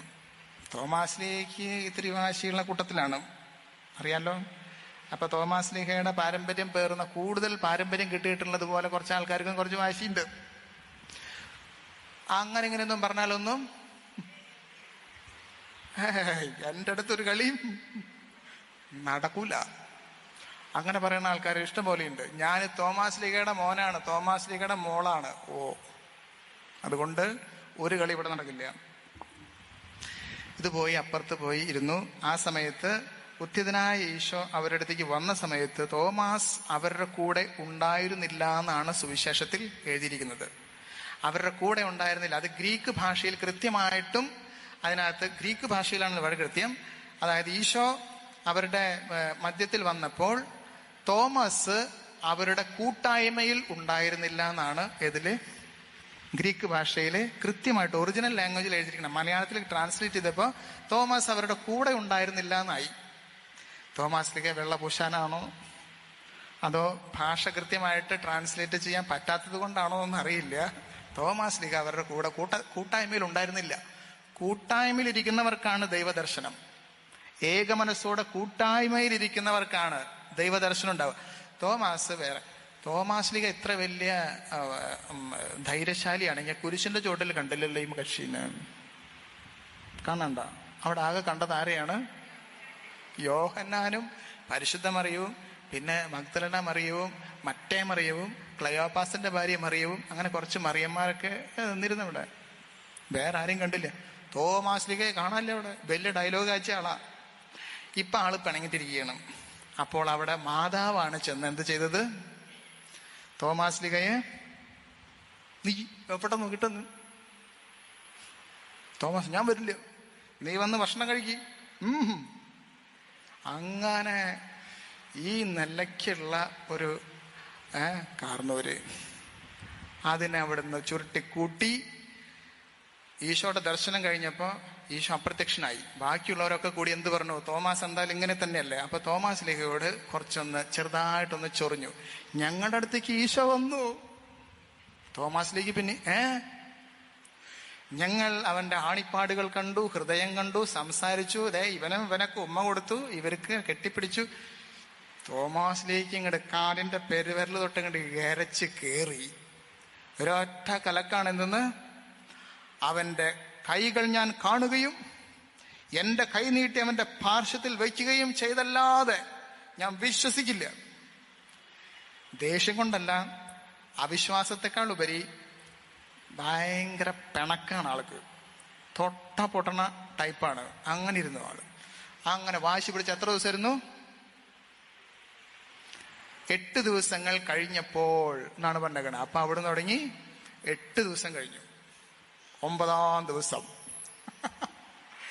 8 ദിവസം തോമാസ് ലീഗ എന്ത് ചെയ്തു? അവിടെ ഇരുന്ന്. അപ്പൊ മാതാവ് അവിടെ ഇരുന്ന് തോമാസ് ലീഗയുടെ ഉപദേശം തന്നെ ഉപദേശം. നീ എന്താണ് നിന്റെ മുഖം ഒരു കൊട്ടയിരിക്കണത്? കടന്നിൽ കുത്തിയോ? തോമാസ് ലീഗ എന്നോട് ആരും മിണ്ടാൻ വരണ്ട. ഈ നിലയ്ക്ക് അവിടെ കുത്തിയിരിക്കുകയാണ്. നീ കുളിച്ച? ഹേയ്, എനിക്കിനി കുളിയില്ല, ജപമില്ല. പിന്നെ നീ എന്ത് ചെയ്തുകൊണ്ടിരിക്കുകയാണ് ഇവിടെ? എനിക്ക് ആ മറ്റേ കർത്താവ് വന്ന് പോയ കാര്യം എനിക്ക് സ്വീകരിക്കാൻ പറ്റണില്ല. ഓക്കെ, ഇവിടെ ഇരിക്കുക, ഞാൻ കുറച്ച് കാര്യങ്ങൾ പറഞ്ഞുതരാം എന്നൊക്കെ പറഞ്ഞ് പരിശുദ്ധ മറിയം ആയിരിക്കണം എന്ത് ചെയ്തിട്ടുണ്ടാവുക? തോമാസ് ലീഗയെ ഒരുക്കിയിട്ടുണ്ടായിരിക്കുക, ദൈവദർശനത്തിന് ഒരുക്കിയിട്ടുണ്ടായിരിക്കുക. ഹല്ലേലൂയാ, ഹല്ലേലൂയാ. അവിടെ ഇരുന്ന് ഒരുക്കി ഒരുക്കി ഒരുക്കി നമ്മുടെ കാർന്നൊരു വിധം പരുവപ്പെട്ട് 8 ദിവസം കഴിഞ്ഞ് അവിടെ വന്നപ്പോൾ, എന്നിട്ട് വചനത്തിൽ പറയാണ് 8 ദിവസം കഴിഞ്ഞ് ഈശോ അവർക്ക് പ്രത്യക്ഷപ്പെട്ടു. തോമാസും അവരുടെ കൂടെ ഉണ്ടായിരുന്നു. അതായത് ഭാഷയിലെ ഗ്രീക്കിൽ പറയുന്നത് തോമാസും അവരുടെ കൂട്ടായ്മയിൽ ഉണ്ടായിരുന്നു. അപ്പോഴാണ് തോമാസ് ലീഹ കൂട്ടായ്മയിൽ എത്തിയത്. നല്ല ബോധം തെളിഞ്ഞത് നിൽക്കുകയാണ്. ഇങ്ങനെ ഒരു ചെറിയ മണ്ടത്തരം പറ്റി സൈക്കിളുമെന്ന് വീണ ഒരു ചിരിയുമായിട്ട് നിൽക്കുകയാണ്. ഇത്തിരി ചമ്മലുണ്ട്. തോമസ് ഞെട്ടി. പ്രശ്നം ഉണ്ടാവുന്ന ഉറപ്പാണ്. ഈശോ വന്നു കഴിഞ്ഞാൽ എന്തെങ്കിലും പ്രശ്നം ഉണ്ടാവും, എന്നോടത് ചോദിക്കാതിരിക്കില്ല. തോമസ് എന്ന് പറഞ്ഞ ഉടനെ ആള് ഞെട്ടി. ഇവിടെ വരിക. സൈഡിലേക്കൊക്കെ നോക്കി. അപ്പൊ മാതാവ് ഇത് നോക്കി കണ്ണു മഴിച്ച് ഇത്ര ഉണ്ടല്ലോ, 2 കണ്ണിപ്പോ ഉന്തി വിട്ടു. അപ്പുറത്തെ ശിഷ്യന്മാര് നോക്കിയപ്പോ അപ്പുറത്തെ ശിഷ്യന്മാര് നോക്കുകയാണ് തോമാസ് ലീഹയെ മാതാവിനെയും. ഓ, ഇവര് തമ്മിൽ ഭയങ്കര ഒരു ബോണ്ടിങ് ആണല്ലോ. തോമാസിന് വലിയ കാര്യമാണല്ലോ അമ്മയ്ക്ക് എന്നുള്ള പോലെ നോക്കുകയാണ്. അപ്പൊ അങ്ങനെ നോക്കുമ്പോ തോമസ് ഇവിടെ വരിക. തോമസ് ഒരു കാല് വയ്ക്കുമ്പോ ഇടത്തെ സൈഡിലേക്ക് വലത്തെ സൈഡിലേക്ക് നോക്കും, അടുത്ത കാല് വയ്ക്കുമ്പോ ഇടത്തെ സൈഡിലേക്ക് നോക്കും. അങ്ങനെ ഈശോയുടെ അടുത്തെത്തി നോക്കി പെട്ടുന്നായി. എന്റെ കയ്യിലെ ആണിപ്പാടുകൾ കാണുക. തോമസ് നോക്കി, കണ്ടു. കൈനീട്ടി എന്റെ പാർശ്വത്തിൽ വയ്ക്കുക. അതും കൂടെ ആയപ്പോ തോമസ് ആകെ പ്രശ്നമായി. ഒറ്റ വീഴ്ചയാണ് താഴെ കാൽക്കലിക്ക്. കാരണം എല്ലാം പെട്ടു. സഭാപിതാവായ വിശുദ്ധ അപ്രയം പറയുന്നത് എന്താന്ന് വെച്ച് കഴിഞ്ഞാൽ, കൈനീട്ടി എന്റെ പാർശ്വത്തിൽ വയ്ക്കാൻ പറഞ്ഞപ്പോൾ തോമാസ് ലീഹ ഇങ്ങനെ നോക്കി, പാർശ്വത്തിലേക്ക് നോക്കിയപ്പോൾ തന്നോടുള്ള സ്നേഹം കൊണ്ട് ജ്വലിക്കുന്ന ഈശോയുടെ ഹൃദയം കണ്ടു. വിശുദ്ധ അപ്രയം അതിനെ വ്യാഖ്യാനിക്കുന്നത് അങ്ങനെയാണ്. കൈനീട്ടി എന്റെ പാർശ്വത്തിൽ വയ്ക്കാൻ പറഞ്ഞപ്പോൾ തോമാസ് ലീഹ പാർശ്വത്തിലേക്ക് ആദ്യം നോക്കിയപ്പോൾ തന്നോടുള്ള സ്നേഹത്തെ പ്രതി ജ്വലിച്ചു നിൽക്കുന്ന ഈശോയുടെ ഹൃദയം കണ്ടപ്പോൾ ആ സ്നേഹത്തിൽ അവൻ അലിഞ്ഞുപോയി. പത്രോസ് കരഞ്ഞില്ലേ, കർത്താവേ നീ എല്ലാം അറിയുന്നുണ്ടല്ലോ, എന്റെ ഭാഗത്തുനിന്ന് പറ്റിയ എല്ലാ മിസ്റ്റേക്കും നീ അറിയുന്നെന്ന് പറഞ്ഞ് വീണതുപോലെ തോമാസ് ലീഹ ഏറ്റവും വലിയ വിശ്വാസ പ്രഖ്യാപനം നടത്തിയിട്ട് യോഹന്നാന്റെ സുവിശേഷത്തിൽ 20-ാം അധ്യായത്തിൽ പറഞ്ഞിരിക്കുന്ന പോലെ താഴെ കമിഴ്ന്നു വീണു. എന്ത് പറഞ്ഞിട്ടാണ് കമിഴ്ന്നു വീണത്? എന്റെ കർത്താവും എന്റെ ദൈവവും. സഭയുടെ ആദ്യത്തെ മാർപ്പാപ്പയെ പത്രോസ് എങ്ങനെയാണ് വിശ്വാസ പ്രഖ്യാപനം നടത്തിയത്? നീ ജീവിക്കുന്ന ദൈവത്തിന്റെ പുത്രനായ ക്രിസ്തുവാണ് എന്നാണ് പറഞ്ഞത്. ക്രൈസ്റ്റ് ഓറിയന്റഡ് ആയിട്ടാണ് പറഞ്ഞത്. ജീവിക്കുന്ന ദൈവത്തിന്റെ പുത്രനായ ക്രിസ്തു, Christ son of living God എന്ന് പറഞ്ഞു. എന്നാൽ തോമസ് ലീഹ പറഞ്ഞത് കർത്താവും ദൈവവും. പഴയ നിയമത്തിൽ യഹോവയെ എങ്ങനെയായിരുന്നോ ഇസ്രായേൽ ജനത വിശേഷിപ്പിച്ചത് അതുപോലെ എന്ന് പറഞ്ഞാല് യോഹന്നാന്റെ സുവിശേഷത്തിന്റെ ഏറ്റവും തുടക്കത്തില് ആദിയിൽ വചനമുണ്ടായിരുന്നു, വചനം ദൈവത്തോടുകൂടെയായിരുന്നു, ദൈവം തന്നെയായിരുന്നു ഈ വചനം എന്ന് പറഞ്ഞതിന്റെ ക്ലൈമാക്സ് യോഹന്നാന്റെ സുവിശേഷം അവസാനം കിടക്കുകയാണ്. എന്തെന്ന്? അതിനകത്ത് ഈ പിശീത്ത ബൈബിളില്, സുറിയാനി ബൈബിളില്, ഹീബ്രു മൂലങ്ങളിലും ഒക്കെ അതിനെ പറയുന്നത് മാർ ഉ ആലാഹ്. ആലാഹ എന്ന് പറഞ്ഞ അർത്ഥം ദൈവം. മാർ എന്ന് പറഞ്ഞാൽ കർത്താവ്. ഉ എന്ന് പറഞ്ഞു കഴിഞ്ഞാൽ ആൻഡ് എന്നുള്ള അർത്ഥത്തില് മാർ ഉ ആലാഹ്, മാർ ഉ ആലാഹ് എന്ന് പറഞ്ഞിട്ടാണ് ആര് വീണത്? തോമസ് ലീഹ. വിശ്വാസ പ്രഖ്യാപനം, ഭയങ്കര ശക്തമായ വിശ്വാസ പ്രഖ്യാപനം, ഇന്നേ വരെ ഒറ്റാളും നടത്താത്ത വിശ്വാസ പ്രഖ്യാപനം നടത്തിയിട്ടാണ് നമ്മുടെ ആള് വീണത്. അത്തരത്തിൽ ഈശോയെ കുറിച്ചുള്ള ക്ലിയർ ദർശനത്തിലേക്ക് വളർത്തിയത് ആരാണ്? പരിശുദ്ധ മറിയമാണെന്നാണ് അപ്പോക്കലിപ്റ്റിക് ഗ്രന്ഥങ്ങളിലെ ഒക്കെ പണ്ട് തോമസ് ലീഹയുടെ വിശ്വാസ പരിശീലനത്തിൽ പരിശുദ്ധ മറിയം വഹിച്ച പങ്ക് ചില്ലറയല്ല. ഇനി തോമസ് ലീഹ തന്റെ ആദ്യത്തെ പ്രേക്ഷിത പ്രവർത്തനം നടത്തിയത് പേർഷ്യ ഭാഗത്തേക്ക് വന്നിട്ടാണ്. കൽദായ പേർഷ്യൻ സഭയിലാണ് ആദ്യത്തെ പ്രേക്ഷിത പ്രവർത്തനം നടത്തിയത്. അവിടെ നിന്ന് തോമസ് ലീഹ തിരിച്ചുപോയി. എന്തോർത്തിട്ടെന്നറിയാമോ? പരിശുദ്ധ മറിയം ഇങ്ങനെ സ്വർഗാരോഹണം ചെയ്യാറ്, അതായത് പരിശുദ്ധ മറിയം മരണത്തോട് അടുക്കുന്നു എന്നറിഞ്ഞപ്പോഴാണ് തോമസ് ലീഹ ഇവിടുന്ന് വേഗം, അന്ന് പോവാനായിട്ട് ഫ്ലൈറ്റ് ഒന്നുമില്ലല്ലോ, അന്ന് കപ്പൽ മാർഗം പോകണം. കപ്പലാണെങ്കിൽ ഈ കാറ്റിൽ പറക്കുന്ന പായ്ക്കപ്പൽ പോലെയുള്ള കപ്പലുകളാണ്. അതിനകത്തൊക്കെ ഇങ്ങനെ കയറി അങ്ങനെ പോയതാണ്. ആദ്യത്തെ ഈ പ്രേക്ഷിത പ്രവർത്തനം നടക്കുന്ന സമയത്ത് അത് കപ്പൽ മാർഗം പോകണ്ട, മരുഭൂമിയാണ് അങ്ങനെ പോകുന്നത്. രണ്ടാമത്തെ പ്രേക്ഷിത പ്രവർത്തനമാണ്, സോറി.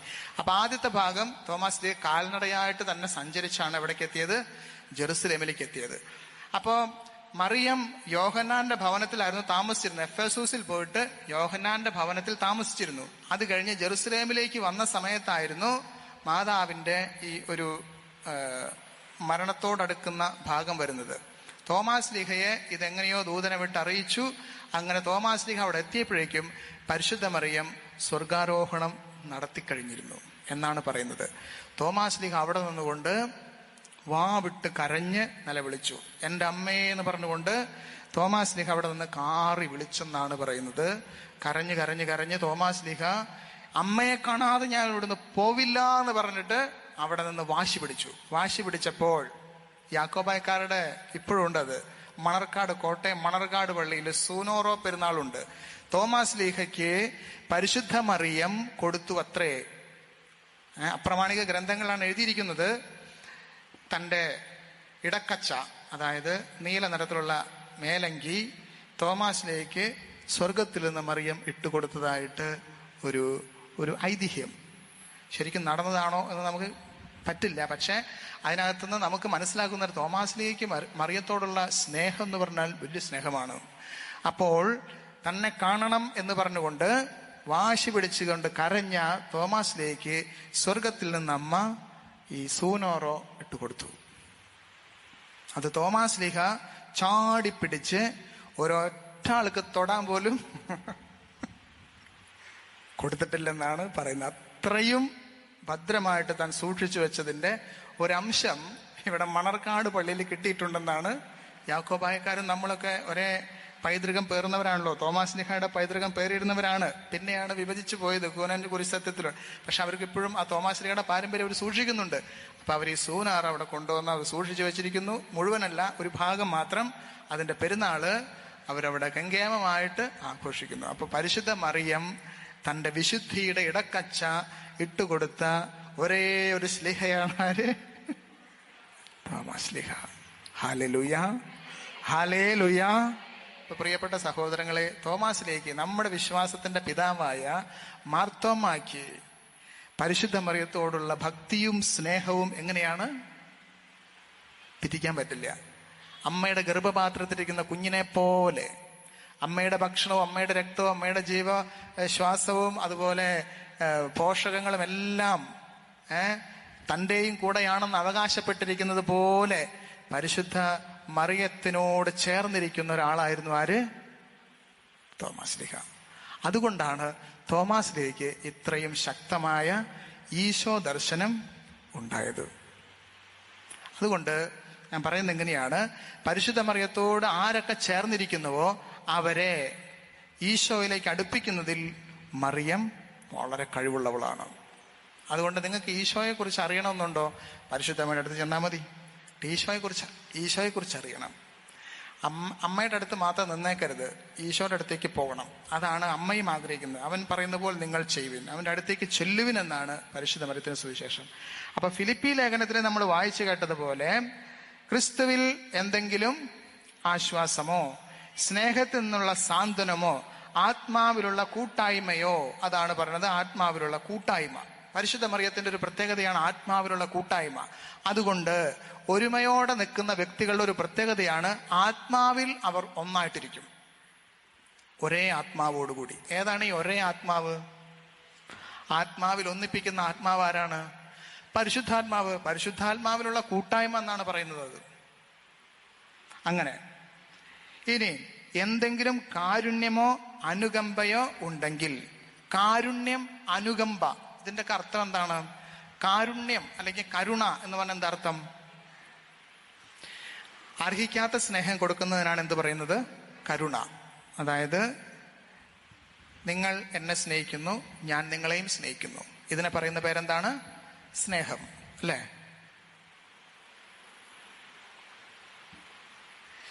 നിങ്ങൾ എന്നെ സ്നേഹിക്കുന്നു, ഞാൻ നിങ്ങളെയും സ്നേഹിക്കുന്നു. ഇതിന് പറയുന്ന പേരാണ് സ്നേഹം. നിങ്ങൾ എന്നെ ഉപദ്രവിക്കുന്നു, ഞാൻ നിങ്ങളെ സ്നേഹിക്കുന്നു. ഇതിന് പറയുന്ന പേരാണ് എന്ത്? കരുണ. അർഹതയില്ലാത്ത സ്നേഹത്തിന് പറയുന്ന പേരാണ് കരുണ. അത് നമ്മുടെ ആത്മാവിലെ ബലിയാണ്. അപ്പൊ നമ്മുടെ ഒരു ശത്രുവിനോട് നമ്മൾ കാണിക്കുന്ന സ്നേഹത്തെ പറയുന്ന പേരാണ്. അങ്ങനെയാണെങ്കിൽ നമ്മൾ ദൈവത്തിന്റെ സ്നേഹം എന്നാണോ പറയേണ്ടത്, ദൈവത്തിന്റെ കരുണ എന്നാണോ പറയേണ്ടത് നമ്മളോടുള്ളത്? കരുണ. It's beyond love. സ്നേഹത്തെക്കാൾ ഉപരിയാണ് ദൈവത്തിന്റെ. നമ്മൾ എന്ത് ചെയ്തിട്ട്, സ്നേഹത്തിന് അർഹമായിട്ട് എന്ത് ചെയ്തിട്ടാണ് ദൈവം നമ്മെ സ്നേഹിക്കുന്നത്? നമ്മൾ എന്തെങ്കിലും ചെയ്തോ? നമുക്ക് എന്തെങ്കിലും ചെയ്യാൻ പറ്റുന്നുണ്ടോ? ഒന്നും പറ്റുന്നില്ല. എന്നാലും ദൈവം നമ്മെ സ്നേഹിക്കുന്നു. ആ സ്നേഹത്തിന് പറയുന്ന പേരാണെന്ത്? കരുണ.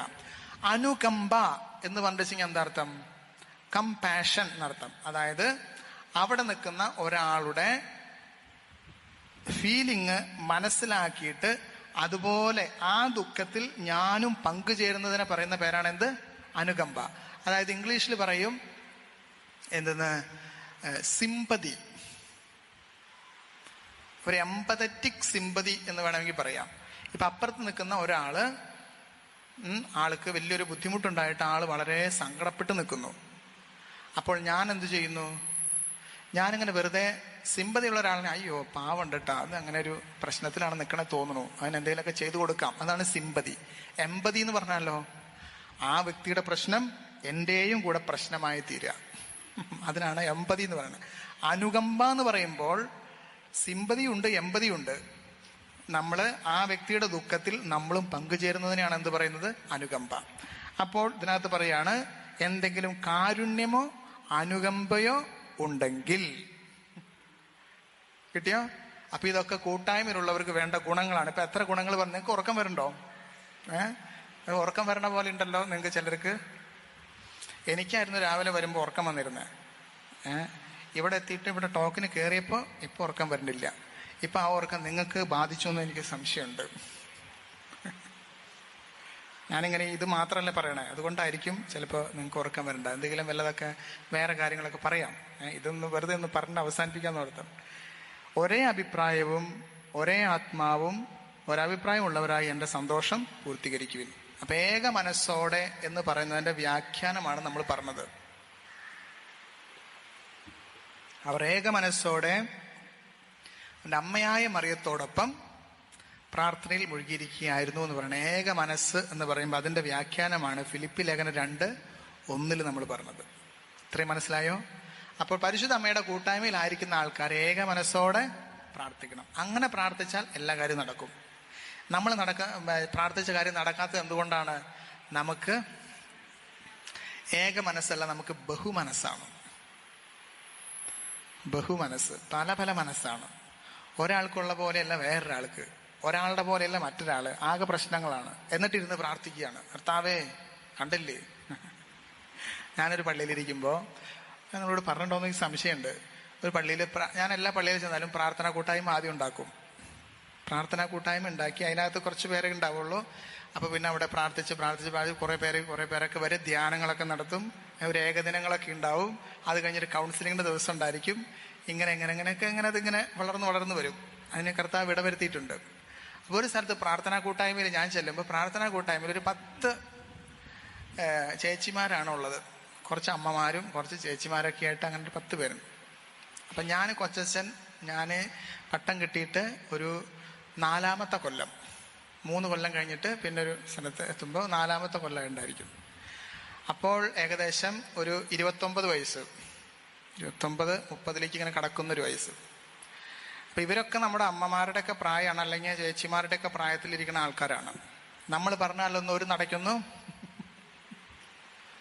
നടക്കും പോവാൻ സാധ്യതയില്ല. അങ്ങനത്തെ ആൾക്കാർ, അവരോടൊന്നും പറയാൻ പറ്റില്ല. അപ്പൊ ഇവര് ഭയങ്കര പ്രാർത്ഥന. എന്താ പ്രാർത്ഥന എന്ന് വെച്ചാൽ ഒരാൾ പ്രാർത്ഥിക്കാണ്, കർത്താവേ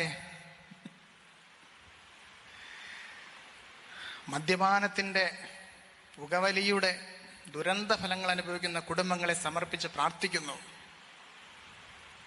മദ്യപിച്ച് വഴിയിൽ കിടന്ന് ഉരുണ്ട് ചെളി പറ്റി കുടുംബത്തേക്ക് കയറി വരുമ്പോ എന്തുണ്ടായിട്ട് എന്താ കാര്യം കർത്താവേ, മനസമാധാനം ഇല്ലാതെ നശിച്ച കുടുംബങ്ങളായിട്ട് കഴിയുന്ന എല്ലാ കുടുംബങ്ങളെയും ഞങ്ങൾ സമർപ്പിക്കുകയാണ്. പ്രത്യേകമായിട്ട് ചില കുടുംബങ്ങളെയും സമർപ്പിച്ച് പ്രാർത്ഥിക്കുന്നു. അപ്പം ഞാൻ ഓർത്ത് എന്തൊരു തീക്ഷ്ണതയിലാണ് പ്രാർത്ഥിക്കുന്നത്. അപ്പം അപ്പുറത്തിരിക്കുന്ന ചേച്ചി ഇങ്ങനെ ഇരുന്നിട്ട് ഇടയ്ക്ക് ഇങ്ങനെ നോക്കുന്നുണ്ട്, എന്നെ നോക്കുന്നുണ്ട്. ആ ചേച്ചിയുടെ കുടുംബത്തെ കാര്യമാണ് ഈ പറയണത്. എനിക്കറിയോ, ഞാൻ പൊട്ടൻ, ഞാൻ അങ്ങനെ ഇരിക്കുക. നല്ല തീക്ഷ്ണ, നല്ല പ്രാർത്ഥനയുള്ളവര്, ഹൃദയത്തിൻ്റെ ഉള്ളിൽ നിന്നാണല്ലോ പ്രാർത്ഥന വരണേന്നാണ് ഞാൻ വിചാരിച്ചിരിക്കണത്. അപ്പം ഞാൻ ഇരുന്നിട്ട് കർത്താവേ ഞങ്ങളുടെ പ്രാർത്ഥന കേൾക്കണമേ. ഞാൻ ബാക്കിയുള്ള കുറച്ച് ആൾക്കാർ സാരി കൊണ്ട് അങ്ങനെയൊക്കെ തുടച്ചു, അങ്ങനെ അത് തുടച്ചതങ്ങോട്ട് കളഞ്ഞു. അപ്പം ഞാൻ പറഞ്ഞു എല്ലാവരും മറുപടി ചൊല്ലി പ്രാർത്ഥിക്കണം. നമുക്ക് എല്ലാവർക്കും ഒന്നുകൂടെ നമുക്കൊരു പാട്ട് രൂപത്തിൽ ചൊല്ലാം, പ്രാർത്ഥന കേൾക്കണമേ. അപ്പം അപ്പുറത്തെ ചേച്ചി എന്നോട് ഈ ചേച്ചി മുമ്പ് ഇത് പറഞ്ഞിട്ടുണ്ടെന്നുള്ള പോലെ എന്നോടൊന്നും പറഞ്ഞിട്ടില്ല, എനിക്കറിയണ്ട. അടുത്തത് ഈ ചേച്ചിയുടെ പ്രാർത്ഥനയാണ്. കർത്താവെ, മദ്യപാനത്തിൻ്റെയും മയക്കുമരുന്നിൻ്റെയും ദുരന്തഫലങ്ങൾ അനുഭവിക്കുന്ന കുടുംബങ്ങൾ ഉണ്ടെങ്കിലും അതിനേക്കാൾ പരിതാപകരമായിട്ട് കെട്ടിയോൻ ചത്ത് മക്കൾ 4 വഴിക്കായിട്ട് അയ്യോ അങ്ങനെ പറയാണ്. എന്താണ് ഇങ്ങനെ മുടിഞ്ഞു നിൽക്കുക എന്ന് പറയണതിന് എന്താ വേറെ? അറം പറ്റിപ്പോയ കുടുംബങ്ങളെ സമർപ്പിക്കുന്ന ഈശോയെ, ഇങ്ങനൊരവസ്ഥ ആർക്കും വരല്ലേ എന്ന് ഞങ്ങൾ ഇനിയും അത് ഈ പ്രത ചേച്ചീനെ ഞാൻ എനിക്കിതൊന്നും മനസ്സിലാവില്ല. ഞാൻ പക്ഷെ ഇതൊക്കെ നോക്കുന്നുണ്ട്, ഞാൻ ഇങ്ങനെ ഓരോരുത്തരെ നിരീക്ഷിക്കും, എന്തൊക്കെയാണ് ഇവിടെ നടക്കണേന്ന് അറിയണ്ടേ. അത് പറഞ്ഞത് നേരത്തെ അങ്ങോട്ട് ഭാര വെച്ച ചേച്ചീനെയാണ് ഈ പറഞ്ഞുകൊണ്ടിരിക്കുന്നത്. ഇങ്ങനെ ഒരു 10 ആൾക്കാർ പ്രാർത്ഥിച്ചു കഴിഞ്ഞാൽ എന്തോരം കൂട്ടായ്മ ഉണ്ടാവും ഈ പ്രാർത്ഥന കൂട്ടായ്മയിൽ. ഇത് കഴിയുമ്പോൾ 10 ആൾക്കാർക്കും കൗൺസിലിംഗ് അച്ഛൻ്റെ അടുത്ത്. എന്തൊരു കൗൺസിലിംഗ് മുഴുവൻ അപ്പുറത്തെ ആളെ കുറ്റം തന്നെ. അച്ഛ എനിക്കിങ്ങനെ ചൊറിഞ്ഞു കയറി വരിക. ഞാൻ പിന്നെ അച്ഛനെ ഓർത്തിട്ടാണ്. എന്നിട്ട് എന്നെ ഓർക്കാനുള്ള ഞാനപ്പം അങ്ങനെ ഇരിക്കും. ഇവരോട് എന്തെങ്കിലും പറയാൻ പറ്റുമോ? അവരാ മൂച്ചിന് ചിലപ്പോൾ അവിടെ ഇരിക്കണ പേപ്പർ വെയിറ്റ് എടുത്ത് അല്ലെങ്കിൽ മര്യാദയ്ക്ക് ഇരുന്നോളോട്ടാന്ന് പറഞ്ഞു കഴിഞ്ഞാൽ അവിടെ ഇരിക്കാനേ പറ്റുള്ളൂ, വേറെ ഒന്നും ചെയ്യാൻ പറ്റില്ല. അപ്പം ഞാനിങ്ങനെ അച്ഛനെ ഓർത്തിട്ട് മാത്രമാണ് ഞാൻ അനങ്ങാണ്ടിരുന്നത്. അപ്പം ഞാൻ മനസ്സിലോർക്കും, ഇതെന്തിനാ എന്നെ ഓർക്കണം? അയ്യോ പുലിവാല. ഇങ്ങനത്തെ പ്രാർത്ഥന കൂട്ടായ്മ നിങ്ങൾ കണ്ടുണ്ടോ? ഇങ്ങനത്തെ പ്രാർത്ഥന കൂട്ടായ്മ ഇപ്പം ഉണ്ടോ, നിലവിലുണ്ടോ തൃശ്ശൂർ രൂപതയിൽ? ഇല്ല. അങ്ങനെയുണ്ട്. ഇതുപോലൊരു പ്രാർത്ഥനാ കൂട്ടായ്മ നടത്തിക്കൊണ്ടിരിക്കുമ്പോൾ ഒരു 68-70 വയസ്സുള്ള ഒരു അമ്മച്ചി കയറി വന്നിട്ട് ഈ സാരിയുടെ ഈ ഞൊറിയില്ലേ, അത് ഞൊറിഞ്ഞ് അതിങ്ങനെ എടുത്തിട്ട് ഇവിടേക്ക് ഒരു കുത്ത് കുത്തി. അതായത് ഇവരിങ്ങനെ ഇരുന്ന് ഭയങ്കര സ്തുതിപ്പാണ്. ഈ ഇങ്ങനെ പാറ വയ്ക്കുന്ന ആൾക്കാരായാലും ഗംഭീര സ്തുതിപ്പാട്ടാ. ഇങ്ങനെ പാറ വയ്ക്കുന്ന ആൾക്കാർക്ക് ഒരു ഗുണമുണ്ട്. എന്തായിരിക്കും? ഭയങ്കര പ്രാർത്ഥനയും ഭയങ്കര സ്തുതിപ്പായിരിക്കും. നിങ്ങളുടെ കാര്യമില്ലാണ്ട് പറയണേ, ഇവിടുത്തെ അല്ല, ഇത് വേറെ ചില സ്ഥലങ്ങളിലത്തെ. അപ്പോൾ പ്രാർത്ഥന എന്ന് പറഞ്ഞിട്ടെങ്കിൽ ഇങ്ങനെ കൈയൊക്കെ പൊക്കി പിടിച്ചിരുന്നിട്ട് ഭാഷാവരത്തിലാണ് പ്രാർത്ഥിക്കുന്നത്. ഭാഷാവരത്തിൽ പ്രാർത്ഥിക്കുമ്പോൾ ഓരോ ശബ്ദങ്ങളാണ് ഉണ്ടാക്കുന്നത്. പാ പാ പാ പാ കീ കീ, എന്തൊക്കെ സ്വരങ്ങൾ. ഞാൻ തന്നെ പേടിച്ചിട്ടിരിക്കണേ, ഞാൻ കൈയും കാലും മറച്ചിട്ട് ഞാൻ ഇരിക്കണേ, എന്തൊക്കെ ഇനി ഉണ്ടാവാൻ അറിയില്ല. ഭയങ്കര പരിശുദ്ധാത്മാവാണ്. ചിലർ കൈ പറപ്പിക്കുന്നു, ചിലർ തല കുടയുന്നു, ഫുള്ള് കുടയുന്നു. അങ്ങനെ ഞാൻ കുറച്ച് നീങ്ങുന്നു, എൻ്റെ മേലേക്ക് ഇതെങ്ങാനും വീഴരുത്. എനിക്കാണെങ്കിൽ അതിനുള്ള ആരോഗ്യമില്ല, എന്നെ തന്നെ താങ്ങാൻ എനിക്ക് കഴിവില്ല. പിന്നെ ഈ എല്ലാവരെയും കൂടി എനിക്ക് താങ്ങാൻ പറ്റില്ല. അപ്പം ഞാനും കർത്താവെ താങ്ങിക്കൊള്ളണേ എന്ന് പറഞ്ഞിട്ട് ഞാൻ നിൽക്കുകയാണ്, ഒന്നും ചെയ്യാൻ പറ്റില്ല. ഇത് പ്രാർത്ഥന കേട്ടിട്ട് ഇതിന് ദേഷ്യം വന്നു കുടുംബത്തിരിക്കാൻ. എന്നിട്ട് വന്ന് വാതിലിന് അവിടെ അങ്ങനെ നിന്ന് കുറച്ചു നേരം. നമ്മൾ ഈ കാഴ്ച ബംഗ്ലാവിൽ പോയി കഴിഞ്ഞാൽ ഈ പുലിയുടെ കൂടെ അവിടേക്ക് പോയി കണ്ടിട്ടോ? ഇപ്പൊ പുലിക്കാണെങ്കിൽ നമ്മളെ പിടിച്ച് തിന്നണമെന്ന് ആഗ്രഹവും നമ്മൾ വന്നതിലുള്ള ഇഷ്ടക്കേടും, പക്ഷെ പുലിക്കൊന്നും ചെയ്യാൻ പറ്റുന്നില്ലാത്ത അവസ്ഥയും കൂടിയിട്ട് പുലി എന്ത് ചെയ്യും? കുറച്ച് അങ്ങോട്ട് നടക്കും, ഇങ്ങനെ നടക്കും, ഒന്ന് നോക്കും, എന്നാലെങ്കിലും ഇവർ പോട്ടെ എന്ന് പറഞ്ഞിട്ട് എന്ന് പറഞ്ഞോണം ഈ അമ്മാമ്മ ഇങ്ങനെ കുത്തി നിൽക്കുകയാണ്. അപ്പം ഞാൻ എന്ത് ചെയ്യുന്നത് വെച്ച് കഴിഞ്ഞാൽ, ഞാൻ പ്രായമായവരൊക്കെ ബഹുമാനിക്കണം, എഴുന്നേറ്റ് പോയി അവരെ ചെന്ന് എന്താണ് അവരുടെ ആവശ്യങ്ങൾ ചോദിക്കണമെന്ന് പിതാവ് പറഞ്ഞിട്ടുണ്ട്, പ്രത്യേകിച്ച് ആൻഡ്രൂസ് പിതാവ്. അത് മനസ്സിൽ ഓർത്തിട്ട് ഞാൻ ചെന്നു എന്നുള്ളതാണ് എൻ്റെ ഭാഗത്ത് സംഭവിച്ച. അത് ഞാൻ ഇന്നും അംഗീകരിക്കും. അതാണ് എൻ്റെ ഭാഗത്ത് പറ്റിയ തെറ്റ്. ഒരു വായന ഇങ്ങോട്ട് വായിച്ചെന്നെ ഞാൻ കൈകൂപ്പി നിന്നിട്ട് ദൈവത്തിൻ്റെ അരുളപ്പാടാണ്, ഇതെന്താ വെളിച്ചപ്പാട് വല്ലതും പറയുന്ന, ഒയ്യോ എന്താ പറഞ്ഞെന്നറിയോ, ഇനി എനിക്കൊരു ജന്മമുണ്ടെങ്കിൽ ഉണ്ടാവാതിരിക്കട്ടെ, ഇനി എനിക്കൊരു ജന്മമുണ്ടെങ്കിൽ പള്ളിയുടെ തൊട്ടടുത്ത്, അതും അച്ഛൻ ഇരിക്കണ പള്ളിയുടെ തൊട്ടടുത്ത് ഒരിക്കലും എനിക്കൊരു സ്ഥലം മേടിച്ച് ഒരു വീട് പണിയാൻ അവസരം കിട്ടരുത്. ദൈവത്തിനൊന്നും ചെവിയില്ലേ? ഇങ്ങനെ കിടന്ന് തൊള്ള പൊളിക്കുന്ന കുറച്ച് പെണ്ണുങ്ങളെയും കൂട്ടിയിട്ട് തൊള്ള പൊളിച്ചോണ്ടിരിക്കും ഇവിടെ. ഞാന് അവിടുത്തെ ചേച്ചിമാർ ഇതൊന്നും അറിഞ്ഞിട്ടില്ല. അവര് ഗംഭീര പ്രാർത്ഥനയുണ്ട്. ഇപ്പൊ നിർത്താൻ പറയണത്. അപ്പൊ ഞാൻ പറഞ്ഞു, അത് പെട്ടെന്ന് അങ്ങനെ നിക്കണതല്ല, അങ്ങനെ നിക്കില്ലത്. അപ്പൊ ഞാൻ പോയിട്ട് അതിൽ ഏറ്റവും അച്ചുള്ള ഒരു ചേച്ചിയുടെ അടുത്ത് പോയിട്ട്, ചേച്ചി ചേച്ചി വിളിച്ചു. ആര്? നല്ല കല്ലക്കല്ല പട്ട പട്ട പട്ട വെച്ചിട്ടാണ് പൊട്ടിക്കൊണ്ടിരിക്കണേ. അപ്പൊ ഞാൻ എന്ത് ചെയ്തു, തട്ടിയപ്പോ അവർക്ക് എന്തോ ദൈവത്തിന്റെ ഒരു സ്പർശനം കിട്ടിയ പോലെ കൂടുതൽ അഭിഷേകത്തോടു കൂടി അവർ ഒറ്റ സ്തുതിപ്പാണ്. ഗംഭീര സ്തുതിപ്പ് എന്ന് പറഞ്ഞാൽ ഗംഭീര സ്തുതിപ്പ്. ഞാൻ അവിടെ പോയതോ തിരിച്ചു വന്നതോ ഈ തള്ളപ്പടി ഇവിടെ കിടന്നിട്ട് അലറിയതോ ഒന്നും കേട്ടിട്ടില്ല ഒരാളും. ഞാൻ വീണ്ടും അതിൻ്റെ അടുത്തേക്ക് ചെന്നു, നിർത്താൻ പറയും. പിന്നെയും ദേഷ്യത്തില് ഞാന് അകത്തേക്ക് നോക്കിയപ്പോ നേരെ കാണാൻ മാതാവിൻ്റെ ഒരു സ്റ്റാച്ചു അവിടെ ഉണ്ട്. ഞാൻ മാതാവിനോട് പറഞ്ഞു, മാതാവേ ഇങ്ങനത്തെ അമ്മമാരി ഇടവകയിലുണ്ടോ? ഇതിനെന്ത് ചെയ്യും? അപ്പൊ എൻ്റെ മനസ്സിൽ തോന്നി, ഈ തള്ളേനെയും കൂടി വിളിച്ച് അതിൻ്റെ അകത്തിരുത്താം. അപ്പോൾ മരപ്പട്ടിക്ക് ഈനാൻ വെച്ച് കൂട്ടായി. ഇതന്നെ പറഞ്ഞോളും, ഇങ്ങനെയൊന്നും പറയരുത് എന്നുള്ളത് അവരോടെല്ലാവരോടും അതിൻ്റെ വേണ്ട വിധത്തിൽ നല്ല മസാല ചേർത്തിട്ട് പറഞ്ഞങ്ങോട്ട് കൊടുത്തോളും. പിന്നെ ഞാനപ്പോൾ അങ്ങനെ പൊട്ടൻ്റെ പോലെ ഇരുന്നാൽ മതി, എന്തപ്പോൾ ചെയ്യാന്നുള്ള പോലെ ഇരുന്നാൽ മതി എന്ന് ഓർത്തിട്ട് ഇവരോടൊക്കെ വർത്താനം പറയാൻ ഇതേപോലെയുള്ള ടീമുകൾക്ക് തന്നെ പറ്റുള്ളൂ. അപ്പം ഞാൻ പറഞ്ഞു, അമ്മച്ചി വായു കുറച്ച് നേരം നമുക്കിരുന്ന് പ്രാർത്ഥിച്ചു പോവാം. അപ്പം അതെൻ്റെ മുഖത്തേക്ക് നോക്കി, അല്ല കുറച്ച് നേരം എന്നിട്ട് പ്രാർത്ഥിച്ചു പോവാം. അപ്പം എൻ്റെ കാലിൻ്റെ മുട്ടൊക്കെ വേദന എടുത്ത് തുടങ്ങി. അപ്പം ഞാൻ പറഞ്ഞു, കാലിൻ്റെ മുട്ട വേദന ഉണ്ടെങ്കിൽ അത് മാറും, വായു ഇവിടെ വന്നിരിക്കാൻ പറഞ്ഞു. മാറിയില്ലെങ്കിൽ ഉണ്ടല്ലോ എന്തുണ്ടാവും എന്നുള്ളത് എനിക്കെന്നെ അറിയില്ല. അപ്പം ആള് ഒരു കുടയൊക്കെ എടുത്തിട്ട് വന്നേക്കണത്. കുടയൊക്കെ അവിടെ ചാരി വെച്ചപ്പോൾ നിലത്തേക്ക് വീണു. നിലത്തേക്ക് വീണപ്പോൾ എന്ന് പറഞ്ഞപ്പോൾ ഞാൻ വേഗം എടുത്ത് കുട എടുത്തിട്ട് നേരെ വെച്ചു കൊടുത്തു. കയറിക്കൊള്ളാൻ പറഞ്ഞു, കയറി. അങ്ങനെ കസേരയിൽ അവിടെ സൈഡിൽ വന്നിരുന്നു. ഇരുന്നപ്പോൾ കുറച്ച് ആൾക്കാരൊക്കെ സ്തുതിച്ച് അവർക്ക് വയ്യാണ്ടായി, വായെന്നൊക്കെ പദവം തുടങ്ങി. അങ്ങനെ കുറച്ച് ആൾക്കാർ ഇരുന്നു. 1-2 ആൾക്കാർ നിർത്തിയിട്ടില്ല. അവര് പിന്നെയും ഇങ്ങനെ നിൽക്കുക തന്നെയാണ്. ഈ തള്ള പോയിട്ട് ഒരെണ്ണ കൊടുത്തു. നിർത്തറ അവിടെ ചേലയ്ക്കാൻ വന്നിരിക്കുന്ന അവിടെ. ഞാനൊന്ന് വെള്ളമിറക്കി, ദൈവമേ അയ്യോ, വഴി കൂടെ പോണ പാമ്പിനെ എടുത്തിട്ട് തോളിലിട്ടു എന്ന് കേട്ടിട്ടത് തോളിലും അല്ല, വേറെ ചില സ്ഥലങ്ങളിട്ട പോലെയുള്ളൊരു അനുഭവത്തിലാണ്. ദൈവമേ എന്തൊക്കെ ഇവിടെ ഉണ്ടാവുക.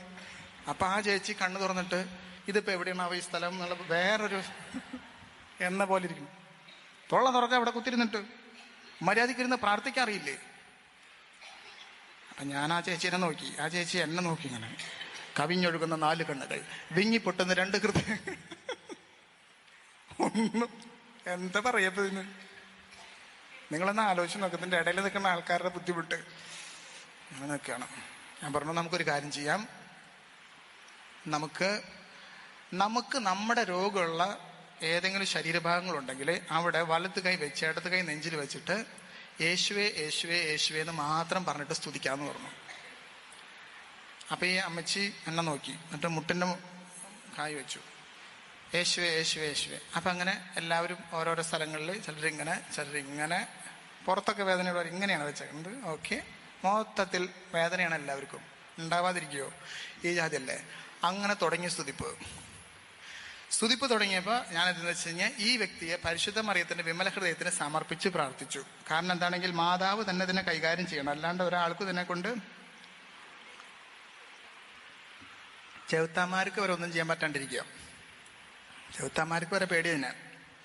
അപ്പോൾ മാതാവിൻ്റെ വിമലഹൃദയത്തിന് അതിന് സമർപ്പിച്ചിട്ട് ഞാൻ പ്രാർത്ഥിച്ചു. യേശുവേ യേശുവേ യേശുവേ യേശുവേ എന്ന് പറഞ്ഞ് തുടങ്ങിയിട്ട് കുറച്ച് കഴിഞ്ഞപ്പോൾ അപ്പാ അപ്പാ എന്ന് പറഞ്ഞിട്ട് ഇതള്ള ഞാൻ യേശുവേ എന്ന് പറയാനല്ല പറഞ്ഞത്, തന്നെ അപ്പ അപ്പ എന്ന് വിളിക്കുന്ന കുറച്ച് അപ്പ അപ്പ അപ്പ അപ്പ അപ്പ എന്ന് സ്പീഡായിട്ട് എന്ന് പറഞ്ഞിട്ട് അങ്ങോട്ട് ആരംഭിച്ചു. ഈ തള്ള ആരംഭിച്ചപ്പോ ബാക്കിയുള്ളവരൊക്കെ നിർത്തി.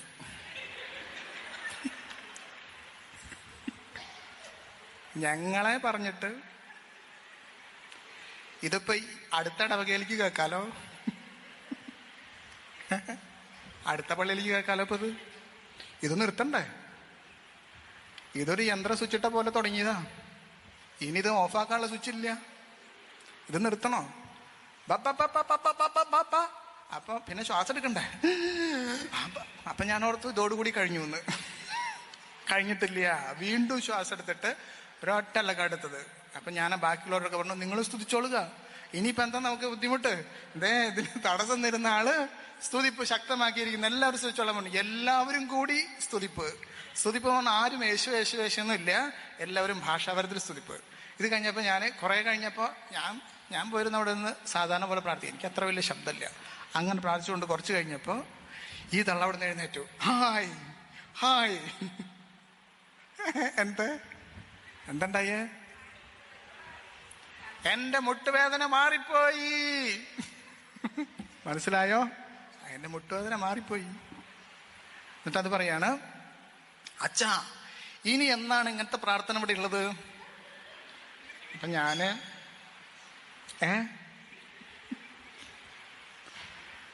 എന്താണ് ഇനി എന്നാ ഇങ്ങനത്തെ പ്രാർത്ഥന ഇവിടെ ഉള്ളത്? ഇനി ഇല്ലെങ്കിൽ വെക്കണം അച്ഛാ.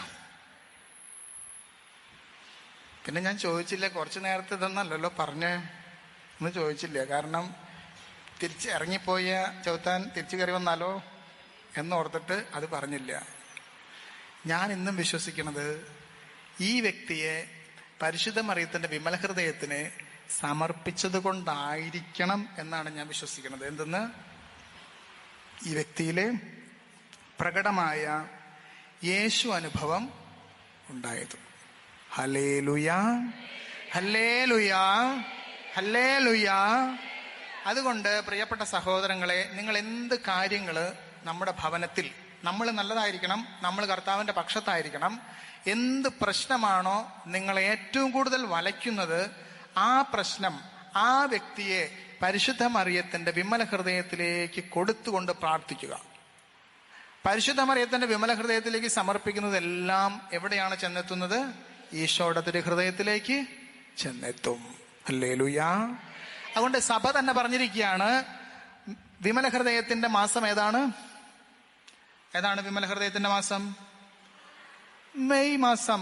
മെയ് മാസത്തിലാണ് മാതാവിന്റെ പെരുന്നാള്. അത് അങ്ങനെ വരുന്നു. ചിലത് ജൂൺ മാസത്തിലേക്ക് 1-ാം തീയതിക്കൊക്കെ ചിലപ്പോൾ കയറാൻ പറ്റും. അങ്ങനെ മെയ് മാസം മാതാവിന് പ്രത്യേകം പ്രതിഷ്ഠിക്കപ്പെട്ടിരിക്കുന്ന മാസമാണ്. തൊട്ടടുത്ത മാസമോ ഈശോയുടെ തിരുഹൃദയത്തിന്റെ മാസമാണ്. തിരുഹൃദയ പെരുന്നാളിനോടനുബന്ധിച്ചൊരു വിമല ഹൃദയത്തിന്റെ മാസമുണ്ട്. അത് 2 കലണ്ടറുകളിൽ ഉള്ള വ്യത്യാസമാണ്. ലാറ്റിൻ കലണ്ടറിൽ നമ്മുടെ കലണ്ടറിലൊക്കെ ഉള്ള ചില വ്യത്യാസങ്ങളാണ്. എനിവേ, മാതാവിന്റെ ഈ മെയ് മാസ വണക്കം, മാതാവിന്റെ ഹൃദയത്തിന് നമ്മളെ തന്നെ പ്രതിഷ്ഠിക്കുന്ന മാസമാണ് ഏത്? മെയ് മാസത്തിൽ നിന്ന് ജൂൺ മാസത്തിലേക്ക് കടക്കുമ്പോൾ വീണ്ടും ഈശോയുടെ തിരുഹൃദയത്തിലേക്ക് നമ്മൾ പ്രതിഷ്ഠിക്കപ്പെടുന്നു. അപ്പൊ ആദ്യം പ്രതിഷ്ഠിക്കേണ്ടത് എവിടെയാണ്? അമ്മയുടെ വിമല ഹൃദയത്തിലേക്ക് പ്രതിഷ്ഠിച്ചാൽ തിരുഹൃദയത്തിലേക്ക് എത്താൻ എളുപ്പമായതുകൊണ്ടാണ് അങ്ങനെ സഭ ഒരു സ്ട്രക്ചർ ഉണ്ടാക്കി വെച്ചിരിക്കുന്നത്. അതുകൊണ്ട് പ്രിയപ്പെട്ട സഹോദരങ്ങളെ, നമ്മൾ മാതാവിന്റെ വിമല ഹൃദയത്തിലേക്ക് എല്ലാ പ്രശ്നങ്ങളെയും കൊടുക്കുക. അപ്പോൾ എന്ത് സംഭവിക്കും?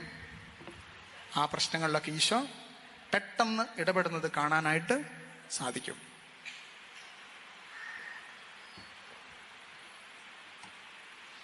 ഇനി മറ്റൊരു കാര്യം, യോഹന്നാന്റെ സുവിശേഷത്തിലെ 19-ാമത്തെ അധ്യായം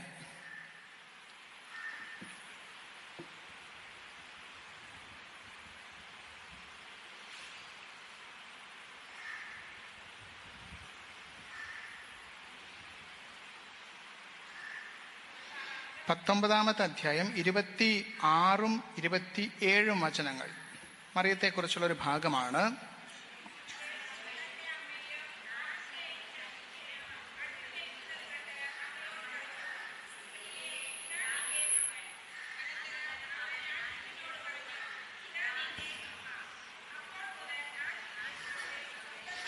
സ്വന്തം ഭവനത്തിൽ സ്വീകരിച്ചു.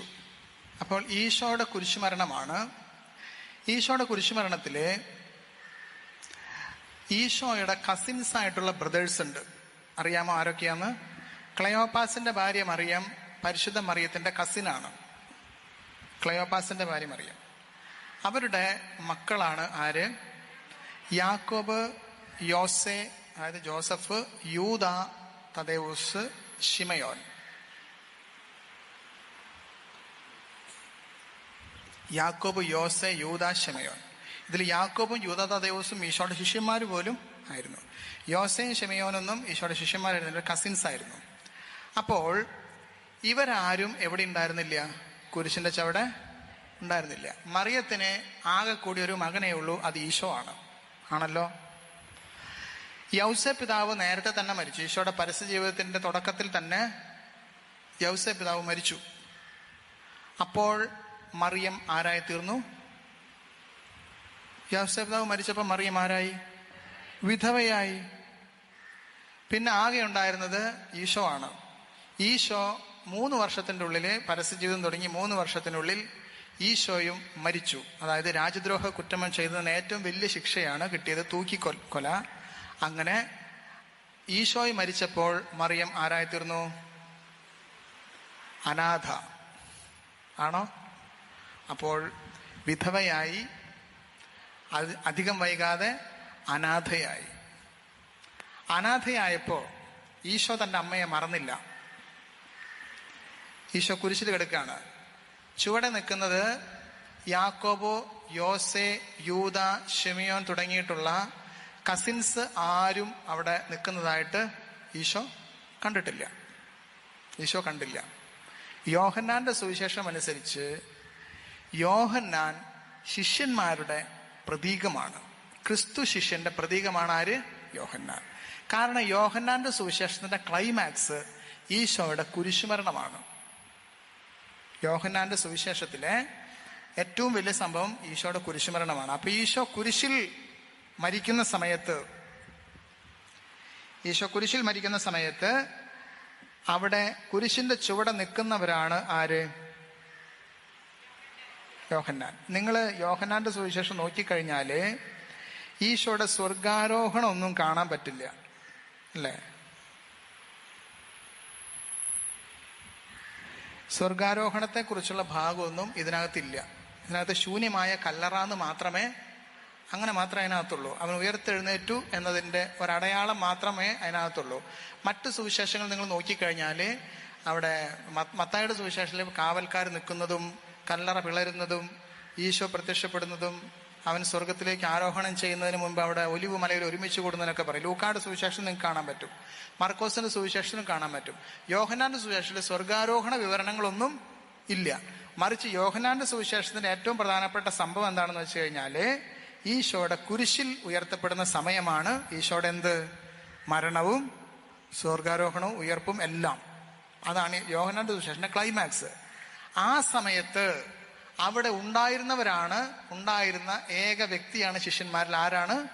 യോഹന്നാൻ. അപ്പൊ യോഹന്നാന്റെ സുവിശേഷ പ്രകാരം ക്രിസ്തുവിൽ വിശ്വസിക്കുന്നവരുടെ ശിഷ്യഗണത്തിന്റെ എല്ലാവരുടെയും പ്രതീകമായിട്ട് ആരെയാണ് വെച്ചിരിക്കുന്നത്? യോഹന്നാൻ. എന്നിട്ട് തൻ്റെ അമ്മ അവിടെ നിൽക്കുന്നത് കണ്ട് യോഹന്നാന്റെ സുവിശേഷ പ്രകാരം അമ്മയെ വിളിക്കുന്നത് എന്താണ്? സ്ത്രീയെ. പന്തക്കൊസ്തക്കാര് പറയണ പെണ്ണേ എന്ന് വിളിച്ച പോലെയാണ്. അല്ല, യോഹന്നാന്റെ സുവിശേഷം ഒരു കവിതയായിട്ടാണ് എഴുതപ്പെട്ടത്. ഗ്രീക്ക് ഭാഷയിലെ ഒരു കവിത പോലെ എഴുതപ്പെട്ടതാണ്. അതുകൊണ്ട് അതിന് കവിതയ്ക്ക് പല പല അലങ്കാരങ്ങളും അർത്ഥങ്ങളൊക്കെ ഉണ്ട്. പല പഴയ കാര്യങ്ങളെ ഓർമ്മിപ്പിക്കുന്ന തരത്തിലുള്ള പല പല ഇഡിയംസും ഒക്കെ ഉപയോഗിച്ചിട്ടാണ് എഴുതുക. യോഹന്നാൻ മറിയത്തെ സ്ത്രീയെ എന്ന് വിശേഷിപ്പിക്കുമ്പോഴെല്ലാം യോഹന്നാൻ അർത്ഥമാക്കുന്ന സ്ത്രീ ഏതാണ്? ഉൽപ്പത്തി പുസ്തകത്തിലെ 3-ാം അധ്യായം 15-ാമത്തെ തിരുവചനത്തിലെ സ്ത്രീയാണ്. ഏതാണ് ആ സ്ത്രീ? നീയും സ്ത്രീയും തമ്മിലും നിന്റെ സന്തതിയും അവളുടെ സന്തതിയും തമ്മിൽ ഞാൻ ശത്രുത ഉള്ളവാക്കും. I will make the hatedness, I will create. ശത്രുതയാണ്. എന്നിട്ട് എന്താ പറഞ്ഞത്? അവൻ നിന്റെ തല തകർക്കും. അവൾ അല്ല, ആരാണ്? അവൻ ആണ് തല തകർക്കുന്നത്. ആരാണ് അവൻ? ഈശോ. സർപ്പത്തിന്റെ തല തകർത്തത് ആരാണ്? കൺഫ്യൂഷൻ ആവുണ്ടോ? നാരകീയ സർപ്പത്തിന്റെ തല തകർത്തത് ആരാണ്? ഈശോ. അവൻ നിന്റെ തല തകർക്കും, നീ അവന്റെ കുതികാലിനെ പരിക്കേൽപ്പിക്കും. ആരാണ് തല തകർത്തത്? ഈശോ ആണ്. കൺഫ്യൂഷൻ ആയില്ലേ നിങ്ങൾക്ക്? അപ്പൊ മറിയെന്നാണല്ലോ ഞങ്ങൾ കേട്ടേക്കണേ. എങ്ങനെയാണ് പിശാചിന്റെ തല തകർന്നത്? പിശാചിന്റെ തല എങ്ങനെ തകർന്നേ? ഈശോയുടെ പീഡാസഹനവും കുരിശുമരണവും ഉത്ഥാനവും മൂലമാണ് പിശാചിന്റെ ആധിപത്യം അവസാനിപ്പിച്ചത്. അങ്ങനെയാണ് പിശാചിന്റെ തല തകർന്നത്. അപ്പോൾ അവൻ നിന്റെ തല തകർക്കും. ആരാണ് ഈ അവൻ? ഈശോ. കിട്ടിയോ? ആ തെറ്റിദ്ധാരണ നമുക്ക് ചില വിശുദ്ധരൊക്കെ മറിയത്തിന്റെ പിശാചിന്റെ മേലുള്ള അധികാരത്തെ കുറിച്ച് പറഞ്ഞിട്ടുണ്ട്. മറിയത്തിന്റെ മേൽ പിശാചിന്റെ തല തകർന്ന സംഭവം എന്താണെങ്കിൽ മറിയത്തിന്റെ അമലോത്ഭവത്തെ കുറിച്ച് പറയുന്നത് ഭാഗത്താണ് എന്ത് പറയുന്നത്? പിശാചിന്റെ തല തകർന്നത്. മറിയത്തിന്റെ മേലുള്ള പിശാചിന്റെ എല്ലാ തരത്തിലുള്ള പിടുത്തങ്ങളും ദൈവം മാറ്റിവിട്ടു. നമ്മളൊക്കെ ജനിക്കുമ്പോൾ ഉത്ഭവഭാവത്തോട് ജനിക്കില്ലേ? മറിയം ജനിക്കുന്ന വേളയിൽ ഉത്ഭവഭാവത്തിൽ നിന്നെല്ലാം വിമുക്തയാക്കിയിട്ടാണ് ജനിപ്പിച്ചത്. നമ്മൾ എപ്പോഴാണ് ഉത്ഭവഭാവത്തിൽ വിമുക്തരാകുന്നത്? മാമോദീസയിലെ. അപ്പോൾ മറിയത്തിനത് നേരത്തെ കൊടുത്തു എന്ന് മാത്രം. നമ്മൾ ജനിച്ചതിന് ശേഷം മാമോദീസയുടെ സമയത്ത് നമ്മൾ അമലോത്ഭവമാകുന്നു. മറിയം ജനിക്കുന്ന വേളയിൽ തന്നെ മാമോദീസ കൊടുത്തു ദൈവം. മാമോദീസ കൊടുത്തിട്ടാണ് ജനിപ്പിച്ചത്. അപ്പോൾ അവിടുന്ന് തൊട്ടിട്ട് മറിയം, അത്ര വ്യത്യാസമുള്ളൂ, വേറെ വ്യത്യാസമൊന്നുമില്ല. മറിയത്തിന്റെ മാതാവിന്റെ എന്തെങ്കിലും ക്രെഡിറ്റ് ആണോ അത്? മാതാവിന്റെ എന്തെങ്കിലും മെറിറ്റ് ആണോ അത്? അല്ല, മാതാവിന് ദൈവം കൊടുത്ത ഒരു വരം മാത്രമാണ്. മനസ്സിലായോ? നമുക്ക് ആ വരം കിട്ടുന്നുണ്ട്. എവിടെയാണ്? മാമോദീസയിൽ. അപ്പൊ പിശാചിനെ തല തകർത്തത് ആരാണ്? ഈശോ. അപ്പൊ നാരകീയ സർപ്പത്തിന്റെ തലയെ തകർത്തത് പരിശുദ്ധ മറിയമല്ല, ഈശോ ആണ്. അമലോത്ഭവത്തിലൂടെ ദൈവം നാരകീയ സർപ്പത്തിന്റെ തല മറിയത്തിൽ തകർത്തു. ദൈവം തന്നെയാണ് തകർത്തത്. ആ പിശാചിനെ ഒന്ന് തൊടുക പോലും ചെയ്യാൻ പറ്റാത്തൊരു വ്യക്തിയാക്കി മാറ്റി നിർത്തും. മനസ്സിലായി? ഓക്കെ. അപ്പോൾ സ്ത്രീയെ, ഇതാ നിന്റെ മകൻ. ആരെയാണ് മകൻ ആയിട്ട് കൊടുത്തത്? യോഹന്നാനെ. യോഹന്നാൻ ഏതെങ്കിലും തരത്തിൽ ബന്ധുവാണോ ഈശോയുടെ? അല്ല. യോഹന്നാനും വലിയ യാക്കോബും സലോമിയുടെ മക്കളാണ്. സലോമിയുടെ മക്കളാണ്. ഇപ്പുറത്ത് ആരാണ്? ഇത് യോഹന്നാനാണ്. യോഹന്നാൻ ഈശോയുടെ അങ്ങനെ ബന്ധുവല്ല, കസിനൊന്നുമല്ല. പക്ഷെ യോഹന്നാനെ ഇതാ നിന്റെ അമ്മ എന്ന് പറഞ്ഞിട്ട് മറിയത്തെ ഇതാ നിന്റെ അമ്മ, ഇതാ നിന്റെ സ്ത്രീ എന്നാണോ പറഞ്ഞേ? അല്ല, ഇതാ നിന്റെ അമ്മ, ഇതാ നിന്റെ മകൻ. അപ്പോൾ അതിലൂടെ യോഹന്നാന്റെ സുവിശേഷം നമ്മെ പഠിപ്പിക്കുന്ന ഒരു കാര്യമാണ്, ക്രിസ്തുവിൽ വിശ്വസിക്കുന്ന എല്ലാവരുടെയും അമ്മയാണ് ആര്? പരിശുദ്ധ കന്യാമറിയം. പരിശുദ്ധ കന്യാമറിയത്തെ അമ്മയായിട്ട് ക്രിസ്തു ശിഷ്യർക്ക് കൊടുത്തത് ആരാണ്? ഈശോ ആണ്. ഈശോ കാൽവരി മലയിലെ തന്റെ പീഡാസഹനത്തിന്റെ സമയത്ത്, മരണത്തിന്റെ സമയത്ത്, തന്റെ പരമമായ യാഗത്തിന്റെ സമയത്താണ് ദൈവം തമ്പുരാൻ തന്നെ ആ മാതൃത്വം, ആ പിതൃത്വവും ആ മാതൃത്വവും ആ പുത്രത്വവും അവിടെ ദൈവം തന്നെയാണ് സ്ഥാപിച്ചത്. മനസ്സിലായോ? അപ്പൊ ദൈവത്താൽ നമുക്ക് അമ്മയായിട്ട് തന്ന ആളാണ് ആര്? പരിശുദ്ധ മറിയം. പരിശുദ്ധ മറിയം. എന്നാല് ലൂക്കായുടെ സുവിശേഷം, മർക്കോസിന്റെ സുവിശേഷമൊക്കെ 12-ാം അധ്യായത്തിൽ പറയുന്നത്, ലൂക്കാ സുവിശേഷം 20-ാം അധ്യായത്തിലൊക്കെ പറയുന്നത്, മരിക്കുന്നത് വരെ, മരിച്ചു കഴിഞ്ഞാൽ സ്വർഗത്തിൽ പിന്നെ നമുക്ക് അമ്മയോ അപ്പനോ ബന്ധുക്കളോ ഭാര്യയോ ഭർത്താവോ ആങ്ങളെയോ നാത്തൂനോ അളിയനോ ആരുമില്ല. ആരെങ്കിലും ഉണ്ടോ? മറിച്ച് നമ്മൾ ആരെ പോലെ ആയിരിക്കും? ദൈവത്തിന്റെ ദൂതന്മാർക്ക് തുല്യമായിരിക്കും, അല്ലേ? അപ്പൊ നമ്മൾ ഇവിടെ വിളിക്കുന്ന അമ്മ അമ്മ എന്നൊക്കെ വിളിക്കുന്ന ആൾക്കാരുണ്ടല്ലോ, അവരൊന്നും സ്വർഗത്തിൽ നമുക്ക് ആരായിരിക്കില്ല? അമ്മയായിരിക്കില്ല. പിന്നെ ആരായിരിക്കും നമ്മുടെ അമ്മ? പരിശുദ്ധ മറിയായിരിക്കും നമ്മുടെ അമ്മ. നമ്മുടെ അപ്പൻ ആരായിരിക്കും? അപ്പോ ദൈവമായിരിക്കും നമ്മുടെ അപ്പൻ. മനസ്സിലായോ? അപ്പൊ ഭൂമിയിലുള്ള അപ്പനും അമ്മയൊക്കെ താൽക്കാലികമാണ്. മരണശേഷം സ്വർഗത്തിൽ നമ്മൾ പോയി കഴിഞ്ഞാൽ അപ്പനും അമ്മയൊന്നും അവിടെ ഇല്ല. അവിടെയൊക്കെ ആത്മാക്കളാണ്, മാലാഖമാരുടെ വൃന്ദങ്ങളോട് ചേർക്കപ്പെട്ട ആത്മാക്കളാണ്. അവിടെ ആകെ കൂടെ ഒരു അപ്പനേ ഉള്ളൂ, ആര്? സ്വർഗത്തിലുള്ള പിതാവ്. ഇനി അവിടെ ആകെ കൂടെ ഒരു അമ്മയേ ഉള്ളൂ, ആര്? പരിശുദ്ധ മറിയം. സോ ഡിവൈൻലി ഇൻസ്റ്റിറ്റ്യൂട്ട്, ദൈവത്താൽ സ്ഥാപിതമായ മാതൃത്വമാണ് ആരുടെ?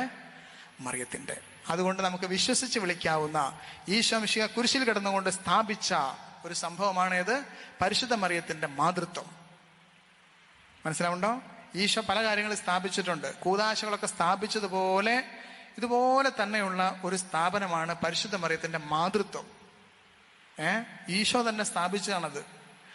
കുർബാന ആരാ സ്ഥാപിച്ചത്? ഈശോ ആണ് സ്ഥാപിച്ചത്. വിവാഹം എന്നത് കൂദാശയാക്കിയത് ആരാണ്? ഈശോ തന്നെയാണ്. കുംഭസാരം എന്ന കൂദാശ സ്ഥാപിച്ചാരാണ്? ഈശോ ആണ്.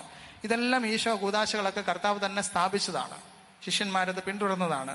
അതുപോലെ തന്നെ അപ്പസ്തോലിക പാരമ്പര്യത്തിലുള്ള മാതൃത്വം, പരിശുദ്ധ ദൈവമാതാവിന്റെ ദൈവമാതൃത്വം ആര് സ്ഥാപിച്ചതാണ്? ഈശോ തന്നെ സ്ഥാപിച്ചതാണ്. ഹല്ലേലൂയാ, ഹല്ലേലൂയാ, ഹല്ലേലൂയാ. ഇനി ആരൊക്കെ അത് എടുത്തു കളഞ്ഞാലും അതെടുത്ത് കളയപ്പെടുമോ? ആർക്കെങ്കിലും എടുത്തു കളയാൻ പറ്റുമോ? ആർക്കും എടുത്തു കളയാൻ പറ്റില്ല. കാരണം എന്താണ്? പരിശുദ്ധ മറിയത്തിന്റെ ദൈവമാതൃത്വം സ്ഥാപിച്ചത്, ദൈവമാതാവാണെന്ന് പറഞ്ഞത് നമ്മൾ ആരുമല്ല, മനുഷ്യന്മാരാരുമല്ല. പറഞ്ഞത് ദൈവം തന്നെയായ കർത്താവ് ഈശോ മിശിഹ തന്നെയാണ്. അതുകൊണ്ട് മറിയത്തിന്റെ ദൈവമാതൃത്വം എടുത്തു കളയാൻ പറ്റുന്നതല്ല. ശിഷ്യന്മാരായിട്ട് ആര് വരുന്നോ അവരെല്ലാം ഇങ്ങനെയാണ്. ഗ്രീക്ക് ഭാഷയിലെ ഇത് പറയുന്നത്, ഇതിലെഴുതിയിരിക്കുന്നത്, അപ്പോൾ മുതൽ ആ ശിഷ്യൻ അവളെ സ്വന്തം ഭവനത്തിൽ സ്വീകരിച്ചു എന്നാണ് എഴുതിയിരിക്കുന്നത്, അല്ലേ? സ്വന്തം ഭവനത്തിൽ സ്വീകരിച്ചു, അതായത് അവിടെ കൊണ്ടുപോയി താമസിപ്പിച്ചു എന്നുള്ള അർത്ഥത്തിലാണ് നമ്മളിത് മനസ്സിലാക്കുന്നത്. പക്ഷേ യോഹന്നാന്റെ സുവിശേഷം അങ്ങനെയല്ല, അതിനേക്കാൾ ഡീപ്പ് മീനിങ് ആണ്. എന്താണെന്ന് പറഞ്ഞു കഴിഞ്ഞാൽ, അവനുള്ള എല്ലാറ്റിൻ്റെയും അമ്മയായി, അവനുള്ള എല്ലാറ്റിൻ്റെയും അമ്മയായി എന്നാണ് ഗ്രീക്ക് ഭാഷയിലെ സ്വീകരിച്ചു. അപ്പൊ യോഹന്നാന്റെ ശരീരത്തിന്റെ അമ്മ, മനസ്സിന്റെ അമ്മ, ആത്മാവിന്റെ അമ്മ, യോഹന്നാന്റെ സകല സ്വത്തുക്കളുടെ അമ്മ, യോഹന്നാനെ അവർ സുവിശേഷ പ്രഘോഷണം വഴി ലഭിക്കാൻ പോകുന്ന എല്ലാ ശിഷ്യന്മാരുടെയും അമ്മ. അങ്ങനെ ആരൊക്കെ ശിഷ്യനാകുന്നുവോ അവർക്കുള്ള എല്ലാറ്റിൻ്റെയും അമ്മയായിട്ട് ആണ് സ്വീകരിച്ചതെന്നാണ് വചനം പഠിപ്പിക്കുന്നത്. അപ്പൊ സ്വഭവനത്തിൽ സ്വീകരിച്ചു എന്ന് പറയുന്നത്, യോഹന്നാന്റെ വീട്ടിലേക്ക് തൽക്കാലം മറിയം താമസിക്കാൻ വേണ്ടി ആരും നോക്കാമല്ലോ വെച്ചിട്ട് പോയി എന്നുള്ളൊരു അർത്ഥത്തിലല്ല എന്ത് വെച്ചേക്കണത്, സുവിശേഷങ്ങളിൽ എഴുതിയിരിക്കുന്നത്. അതുകൊണ്ട് പ്രിയപ്പെട്ടവരെ, നമുക്ക് യോഹന്നാൻ തൻ്റെ സർവ്വത്തിലേക്കും അമ്മയായിട്ട് മറിയത്തെ സ്വീകരിച്ചതുപോലെ നമ്മളും എല്ലാറ്റിലേക്കും അമ്മയായി ഈ അമ്മയെ സ്വീകരിക്കുമ്പോഴാണ് ദൈവം നമ്മുടെ ആരായിത്തീരുന്നത്? അപ്പനായി തീരുന്നത്. വിശുദ്ധ ജെറോമാണ് പറയുന്നത്, പരിശുദ്ധ മറിയം അമ്മയാകാത്ത ആർക്കും ദൈവം അപ്പനാകുക സാധ്യമല്ല. ദൈവത്തെ അപ്പാന്ന് വിളിക്കുമ്പോൾ അതിനേക്കാൾ മുമ്പ് നമ്മൾ മറിയത്തെ അമ്മയെന്ന് വിളിക്കുന്നത് നല്ലതാണ്. കാരണം സ്വർഗത്തിൽ നമുക്കൊരു അമ്മയുണ്ട്. അതുകൊണ്ട് ഈ അമ്മയെ അമ്മയെന്ന് വിളിക്കാത്ത ആർക്കും ശരിക്കും ദൈവത്തെ അപ്പാന്ന് വിളിക്കാനൊന്നും പറ്റുകയില്ലെന്നുള്ളതാണ്. ഒരപ്പനില്ലാതെ ഒരമ്മയില്ല, ഒരമ്മയില്ലാതെ ഒരു അപ്പനുമില്ലല്ലോ. അങ്ങനെയാണല്ലോ. ഒരു മാതൃത്വവും ഒരു പിതൃത്വവും ഒന്നു ചേരുമ്പോഴാണ് മാതൃത്വം പിതൃത്വം ഉണ്ടാകുന്നത് തന്നെ. അപ്പൊ അതുകൊണ്ട് വിശുദ്ധൻ ഇങ്ങനെ പഠിപ്പിക്കുന്നത്, നിങ്ങൾ ദൈവത്തെ, പരിശുദ്ധ മറിയത്തെ അമ്മ എന്ന് വിളിക്കാത്തവർക്ക് ദൈവത്തെ അപ്പ എന്ന് വിളിക്കാനൊന്നും, ശരിക്കും അതിന്റെ അർത്ഥത്തിൽ വിളിക്കാൻ, ഫീൽ ചെയ്തിട്ട് വിളിക്കില്ലേ, അങ്ങനെ സാധിക്കില്ല. Hallelujah, hallelujah, hallelujah, hallelujah. അതുകൊണ്ട് മാതാവിനെ കുറിച്ചുള്ള ഇങ്ങനെയുള്ള വിചാരങ്ങൾ നമുക്ക് മനസ്സിൽ ഓർക്കാം. നിങ്ങൾക്ക് എന്തെങ്കിലും മനസ്സിലായോ എന്ന് എനിക്കറിയില്ല. ഏതാണ്ടൊക്കെ പറയാനായിട്ട് ഞാൻ ശ്രമിച്ചു എന്ന് മാത്രം. നിങ്ങൾക്ക് എന്തെങ്കിലും സംശയങ്ങളൊക്കെ ഉണ്ടെങ്കിൽ, മറിയത്തെക്കുറിച്ച് ഇങ്ങനെ പറഞ്ഞു തുടങ്ങിക്കഴിഞ്ഞാൽ കുറേ നമുക്കിങ്ങനെ പറഞ്ഞു പോകാൻ പറ്റും. പക്ഷെ എന്തെങ്കിലും കാര്യത്തിൽ നിങ്ങൾക്ക് എന്തെങ്കിലും സംശയങ്ങളോ അല്ലെങ്കിൽ നിങ്ങൾക്ക് എന്തെങ്കിലും എന്തെങ്കിലും കാര്യങ്ങളൊക്കെ ഉണ്ടെങ്കിൽ നിങ്ങൾക്ക് ചോദിക്കുകയോ പറയുകയൊക്കെ ചെയ്യാൻ വേണമെങ്കിൽ.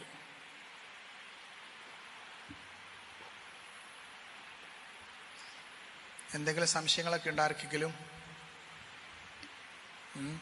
ഉണ്ടായിരിക്കും. എന്നാലും ഇങ്ങനെ കുറേ പേരൊക്കെ ഇരിക്കുമ്പോൾ എങ്ങനെ ചോദിക്കും എന്നോർത്തിട്ടായിരിക്കും.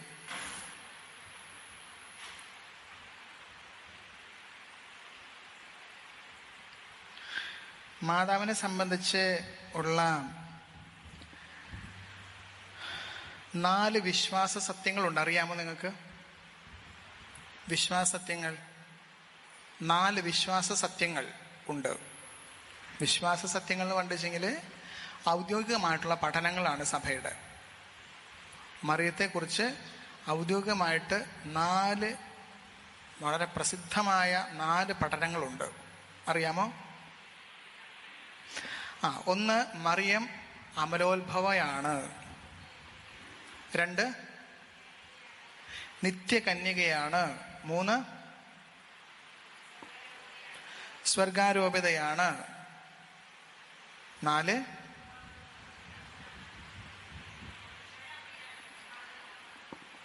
ദൈവമാതാവ്. ദൈവമാതാവ്. അപ്പൊ 4 പറയാമോ എല്ലാവർക്കും? അമലോത്ഭവയാണ്, നിത്യകന്യകയാണ്, സ്വർഗാരോപിതയാണ്, ദൈവമാതാവാണ്. പിടികിട്ടി? 4 വിശ്വാസത്യങ്ങൾ മറിയത്തെക്കുറിച്ചുള്ളത്. ഇനി എന്താണ് മാധവൻ?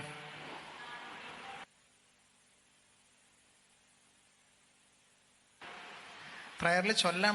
അത് ഏതൊക്കെ വിശുദ്ധരൊക്കെ അങ്ങനെ പറഞ്ഞിട്ടുണ്ട്. ചില വിശുദ്ധരുടെ പ്രാർത്ഥനയിലൊക്കെ ഉൾപ്പെട്ടിട്ടുള്ളതാണ്. നാരകീയ സർപ്പത്തിന്റെ തല തകർത്തത് ശരിക്കും ആരാണ്? അതുപോലെ നമുക്കും നാരകീയ സർപ്പത്തിന്റെ തലയെ തകർക്കാൻ പറ്റുമോ? പറ്റില്ലേ? നമുക്ക് പറ്റുമോ? നമുക്ക് പറ്റും. എങ്ങനെ പറ്റും? ഈശോയോട് ചേർന്ന് നിന്ന് കഴിഞ്ഞാൽ നമുക്ക് എല്ലാവർക്കും നാരകീയ സർപ്പത്തിന്റെ തല തകർക്കാൻ സാധിക്കും. അങ്ങനെ ഈശോയോട് ഏറ്റവും അധികം ഒരു പാപവും ചെയ്തതായിട്ട് സുവിശേഷത്തിൽ പറയുന്നില്ല. മറിയത്തിന് പാപം ചെയ്യാൻ അവസരം കിട്ടാണ്ടാണോ? പാപം ചെയ്യാനുള്ള കഴിവില്ലാത്തത് കൊണ്ടാണോ? അല്ല. മറിയത്തിന് ലഭിച്ച ദൈവകൃപയെ ഏറ്റവും നന്നായിട്ട് അതിനോട് സഹകരിച്ചത് കൊണ്ടാണ് മറിയം പാപം ചെയ്യാതിരുന്നത്. യോഹന്നാന്റെ സുവിശേഷം ലേഖനത്തിലെ 1-ാം ലേഖനത്തിലെ 5-ാം അധ്യായത്തിൽ പറയാണ്, ദൈവത്തിൽ നിന്ന് ജനിച്ച ആരും 1 യോഹന്നാൻ 5-ാം അധ്യായം 4-ഓ 5-ഓ വചനങ്ങളാണെന്ന് സംശയം എനിക്ക്. അതിനകത്ത് പറയണ, ദൈവത്തിൽ നിന്ന് ജനിച്ച ഒരുവനും പാപം ചെയ്യുന്നില്ല, പാപം ചെയ്യാൻ അവർക്ക് സാധിക്കുകയുമില്ല. ഏതാ വചനം? 1 യോഹന്നാൻ 5.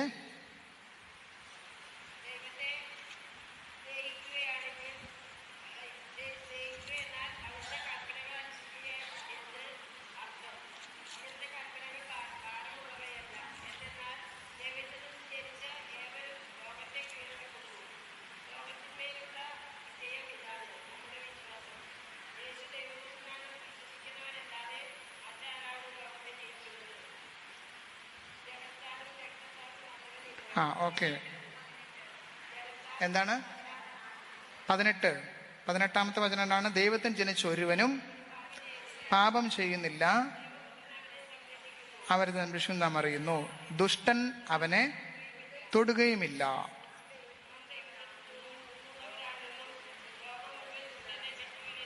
ഓക്കെ. അപ്പോൾ ദൈവത്തിൽ നിന്ന് ജനിച്ച ഒരുവനും പാപം ചെയ്യുന്നില്ല, പാപം ചെയ്യാൻ ദുഷ്ടൻ അവനെ തൊടുകയുമില്ല. നമ്മൾ ദൈവത്തിൽ നിന്ന് ജനിച്ചവരാണോ? മാമോദീസ വഴി ദൈവത്തിൽ നിന്ന് 2-ാം പ്രാവശ്യം നമ്മൾ ജനിച്ചവരാണ്, അല്ലേ? അങ്ങനെ ജനിച്ചു കഴിഞ്ഞാൽ പിന്നെ ദുഷ്ടൻ അവനെ തൊടാൻ പറ്റില്ലെന്നാണ്. നമ്മൾ പോയിട്ട് തൊട്ടോ എന്ന് പറഞ്ഞത് കൊണ്ടാണ് ദുഷ്ടൻ വന്ന് നമ്മളെ തൊട്ടത്. മറിയം ദുഷ്ടന്റെ അടുത്ത് പോയിട്ട് എന്നെ തൊട്ട് നോക്ക്, എങ്ങനെയാന്ന് തൊട്ട് നോക്ക്, അതുകൊണ്ട് ഇപ്പൊ വലിയ കുഴപ്പമില്ലല്ലോ എന്ന് മറിയം പറയാൻ പോയില്ല. അങ്ങനെയാണ് മറിയം എന്ത് ചെയ്തത്? പിശാചിന്റെ തലയെ തകർത്തത്.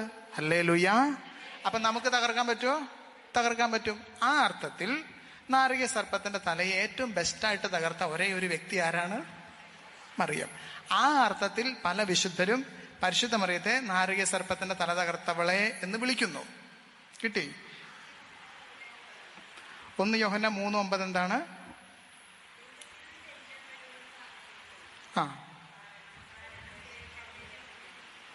ദൈവ ചൈതന്യം അവരിൽ വസിക്കുന്നു.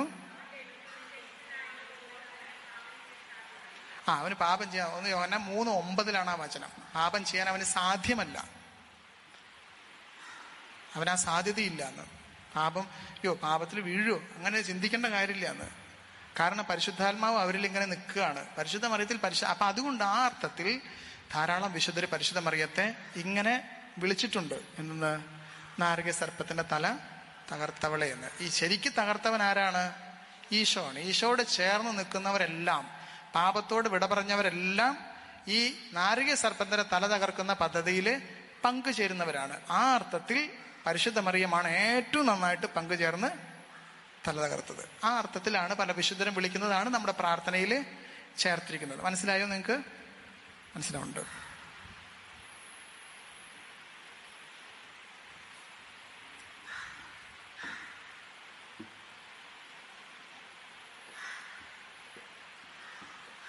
പിന്നെന്താണ്?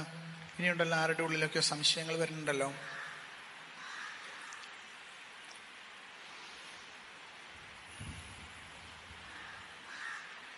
അതിനെക്കുറിച്ച് നിങ്ങൾക്ക് സംശയങ്ങൾ ഉണ്ടാകുമെന്ന് എനിക്കറിയാം, എന്നാലും പറഞ്ഞതാണത്. മറിയത്തോടുള്ള ഭക്തികൾ ഏതൊക്കെയാണെന്ന് നിങ്ങൾക്കറിയോ? മറിയത്തോടുള്ള ഭക്തികൾ ജപമാല ഭക്തിയാണ്. ജപമാല ഭക്തി ഒരു സ്വർഗസ്ഥനായും 10 നന്മയും ചൊല്ലി 5 പ്രാവശ്യം ചൊല്ലുന്നതാണോ ജപമാല? ജപമാലയിലെ വളരെ കൃത്യമായിട്ട് എന്താണെന്ന് വെച്ച് കഴിഞ്ഞാൽ, ക്രിസ്തു രഹസ്യങ്ങളെ കുറിച്ച് ധ്യാനിക്കാതെ ഒരുവൻ ഒരു സ്വർഗസ്ഥനായും 10 നന്മയും ചൊല്ലിക്കഴിഞ്ഞാൽ ജപമാലയല്ല. അറിയാമോ? അറിയാം. നമ്മളിങ്ങനെ ധ്യാനിക്കാതെ ചൊല്ലുന്ന ജപമാലയല്ല. പരിശുദ്ധ ജപമാലയെ ഗാർഹിക സഭയുടെ വിശുദ്ധ കുർബാന എന്നാണ് വിശേഷിപ്പിക്കുന്നത്. കാരണം ഗാർഹിക സഭ എന്ന് പറഞ്ഞാൽ ഗൃഹം എന്ന് പറഞ്ഞാൽ വീട്. വീട്ടിലെ കുർബാന എന്നാണ് എന്തിനെ വിശേഷിപ്പിക്കുന്നത്? ജപമാലയെ. കാരണം എന്താണ്? കുർബാനയിൽ നമ്മൾ ഈശോയുടെ മനുഷ്യാവതാരം തുടങ്ങി ഈശോയുടെ സ്വർഗാരോഹണവും രണ്ടാമത്തെ ആഗമനത്തിന്റെ പ്രതീക്ഷയടക്കം എല്ലാം നമ്മൾ ആഘോഷിക്കുന്നു. അതുപോലെ വീട്ടിലിരുന്നു കൊണ്ട് നമ്മൾ ഈശോയുടെ സന്തോഷ രഹസ്യങ്ങൾ കഴിഞ്ഞാൽ പ്രകാശത്തിന്റെ രഹസ്യങ്ങൾ, പരസ്യജീവിതം, ദുഃഖരഹസ്യങ്ങൾ, പീഡാസഹനം, മരണം, അടക്കം, മഹത്വരഹസ്യങ്ങൾ, ഉത്ഥാനം, സ്വർഗാരോഹണം, പിന്നെ മറിയത്തിന്റെ കിരീടധാരണവും മറിയത്തിന്റെ സ്വർഗാരോപണവും കൂടി അതിനകത്ത് നമ്മൾ ചേർത്തിരിക്കുന്നത് മാത്രം. അത് നമ്മൾക്ക് സംഭവിക്കാനിരിക്കുന്ന സ്വർഗാരോഹണവും രണ്ടാമത്തെ വിധിയിൽ സംഭവിക്കാനിരിക്കുന്ന സ്വർഗാരോഹണവും കിരീടം ചാർത്തലിനെയും കുറിച്ച് ഓർമ്മിപ്പിക്കാൻ വേണ്ടിയാണ് അത്.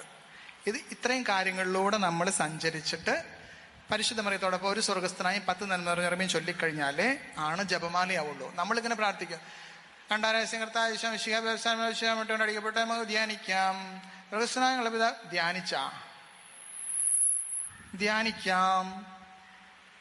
ധ്യാനിക്ക്. നമ്മളൊരു വീഡിയോ കണ്ടില്ല, ഒരു കൊച്ചിന്റെ മുട്ടുന്നില്ല, കേട്ടിട്ടുണ്ടോ? അത് ഇവിടെ എഴുതുമ്പോൾ ഇവിടെ മുട്ടണം എന്ന് പറഞ്ഞ ടീച്ചർ, ചെറിയ കൊച്ചാണ്, മുട്ടുന്നില്ല. അപ്പൊ മുട്ടിക്കാനായിട്ട് പറ്റുന്നില്ല എന്ന് പറയണ പോലെ ധ്യാനിക്കാമെന്ന് പറയും, ധ്യാനിക്കില്ല. അങ്ങനെ ചൊല്ലിയിട്ട് എന്താ കാര്യം? മനസ്സിലായി എല്ലാവർക്കും? ചിലര് മനസ്സിൽ ചിന്തിക്കണമെന്നറിയോ, ഇപ്പൊ നമ്മൾ ചെയ്തതൊന്നും ശരിയല്ല എന്ന് ഇങ്ങേർക്ക് പറയണം. ഇങ്ങേർക്ക് മാത്രം വലിയ ആളാണ്, നമ്മൾ ചെയ്യുന്നതൊന്നും ശരിയല്ല. അതല്ല ഇപ്പൊ ആകെപ്പോഴും ഉണ്ടായപ്പോ ഇവിടെ അങ്ങനെ ആരൊക്കെ ചിന്തിക്കണം. എനിക്കിങ്ങനെ ദൈവം ഒരു കഴിവ് വന്നിട്ടുണ്ട്, ഈ വലത്തെ ചെവിയിൽ അതിങ്ങനെ കേൾക്കാൻ പറ്റും. മനസ്സിൽ വലിയ ആള്, അതൊക്കെ കേൾക്കാം. ജപമാല ചെല്ലുമ്പോ ജപമാലയുടെ ഭാഗമാണോ ലുത്തിനിയ? ശരിക്കും ആണോ? അല്ല. ലുത്തിനിയ വേറെ പ്രാർത്ഥനയാണ്. ലുത്തിനിയ എന്ന് പറഞ്ഞിട്ടുണ്ടെങ്കിൽ ആവർത്തന പ്രാർത്ഥന എന്നർത്ഥം. ലുത്തിനിയ എന്ന് പറഞ്ഞിട്ടുണ്ടെങ്കിൽ ആവർത്തിച്ച് ഒരു കാര്യം തന്നെ പ്രാർത്ഥിക്കുക. ഞങ്ങൾക്ക് വേണ്ടി അപേക്ഷിക്കണമേ, ഞങ്ങൾക്ക് വേണ്ടി അപേക്ഷിക്കണമേ, ഞങ്ങൾക്ക് വേണ്ടി അപേക്ഷിക്കണമേ എന്ന് പറഞ്ഞ് പ്രാർത്ഥിച്ചുകൊണ്ടിരിക്കുന്ന ഒരു ലുത്തിനിയ കുറേ ഉണ്ട്.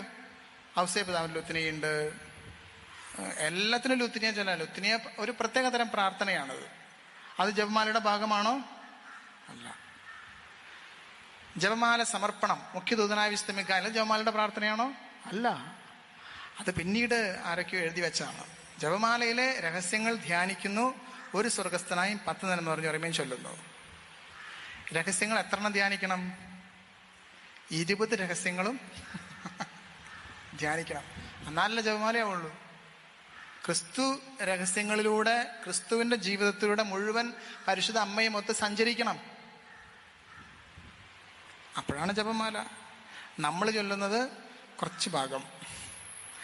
ഈശോ ഇങ്ങനെ പിറന്നു, അവനിങ്ങനെ 5-ാമത്തെ രഹസ്യം കാണാതായി കണ്ടെത്തി, അവിടെ നിൽക്ക്, അടുത്ത ദിവസം ആവട്ടെ, ബാക്കിയുള്ളത് നമുക്ക് പരിഗണിക്കാം. അതാണല്ലോ നമ്മുടെ ജപമാല. അതൊരു ഒരു ഒരു രഹസ്യം മാത്രമേ ആവണുള്ളൂ, ഒരു ഭാഗം മാത്രമേ ആയിട്ടുള്ളൂ. പാർഷ്യലാണ് ആ ജപമാല. 20 രഹസ്യങ്ങളിലൂടെ യാത്ര ചെയ്യൂ, എന്നിട്ട് പ്രാർത്ഥിക്കൂ. അതാണ് ജപമാല. വീണ്ടും കുറച്ച് കൺഫ്യൂഷൻ ആയില്ലേ? ഈ കൺഫ്യൂഷൻ കൊണ്ട് വീട്ടിലേക്ക് പോവാം. ഇനി ക്ലിയർ ആക്കാം, കുറച്ചുകൂടി ക്ലിയർ ആക്കാം.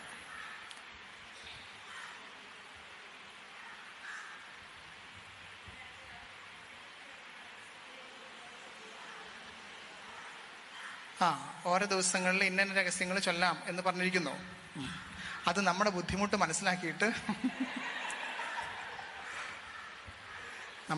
മനസ്സിലാക്കിയിട്ട് ഓരോ ദിവസത്തേക്ക് അതിങ്ങനെ ക്രമപ്പെടുത്തി വെച്ചേക്കണമെന്ന് മാത്രം. ശരിക്കും ജപമാല എന്ന് പറഞ്ഞാൽ സമ്പൂർണ്ണ ജപമാലയാണ് ശരിക്കും ജപമാല. അതിനെ ഇതൊരു ഭക്തിയാണല്ലോ, കൂദാശയല്ല, കൂദാശ അനുകരണങ്ങളുമല്ല. ഇത് ഭക്തിയാണ്, ഡിവോഷൻസ് ആണ്. ഡിവോഷൻ, പിന്നെ സാക്രമെന്റൽസ്, കൂദാശാനുകരണങ്ങൾ, ദെൻ സാക്രമെന്റ്സ്, കൂദാശകളാണ് ഏറ്റവും പ്രധാനപ്പെട്ടത്. ഈ ഭക്തി എന്തിനാണ്? കൂദാശകളിലേക്കുള്ള ഒരുക്കമാണ് എന്ത്? ഭക്തി. അപ്പൊ ജപമാലയൊക്കെ ചൊല്ലി നമ്മൾ എന്തിനാണ് പ്രാർത്ഥിക്കുന്നത്? ഈശോയുടെ ഈ രഹസ്യങ്ങളെ കുറിച്ചെല്ലാം നമ്മൾ വീട്ടിലിരുന്ന് ധ്യാനിച്ച്, വീട്ടിലിരുന്ന് ഗാർഹിക ബലി അർപ്പിച്ചിട്ട് അതിൻ്റെ സെലിബ്രേഷനാണ് വിശുദ്ധ കുർബാന അർപ്പണം. അതാണ്. അല്ലാതെ ഈ കൊന്തിരുന്ന് ഞാൻ ചൊല്ലി കുർബാനയ്ക്കൊന്നും ഞാൻ പോകണില്ല, എനിക്ക് മാതാവിലാണ് വിശ്വാസം എന്നൊക്കെ പറഞ്ഞിരിക്കണതിൽ അതൊക്കെ കറക്റ്റാണോ? പെർവേർട്ടഡ് ഫെയ്ത്ത് ആണത്. പെർവേർട്ടഡ് ആണ്. അതൊക്കെ തെറ്റായ ചില ചിന്തകളാണ്. ഏത് ഭക്തി നിങ്ങൾ നോക്കിക്കോ, കൂദാശകളിലേക്കുള്ള ഒരുക്കമാണ് ഭക്തി. കരുണക്കൊന്ത, ജപമാല, പിന്നെ നോമ്പ്, പ്രത്യേക പ്രാർത്ഥനകൾ, തപശ്ചര്യകൾ, ഇങ്ങനെ കുറേ ഭക്തികളുണ്ട്. സഭ പൊതുവായിട്ട് അംഗീകരിച്ചിരിക്കുന്ന ചില ഭക്തികളും ഓരോരോ വ്യക്തികൾക്കുണ്ടായ പ്രൈവറ്റ് ഡിവോഷൻസും അതുപോലെ തന്നെ ഒഫീഷ്യൽ ആയിട്ടുള്ള ഡിവോഷൻസ്, സഭ അംഗീകരിച്ച ഡിവോഷൻസ് രണ്ടും ഉണ്ട്. ഇത് തമ്മിൽ കൺഫ്യൂഷൻ ആവാൻ പാടില്ല. ചിലത് സഭ ഒഫീഷ്യലായിട്ട് അംഗീകരിച്ചിട്ടൊന്നുമില്ല ഭക്തികൾ. ഭക്തി എന്തിനാണെന്ന് വെച്ച് കഴിഞ്ഞാൽ വളരെ സാധാരണക്കാർക്ക് ദൈവത്തെ അറിയാനുള്ള ഒരു മാർഗമാണ് എന്ത്? ഭക്തി.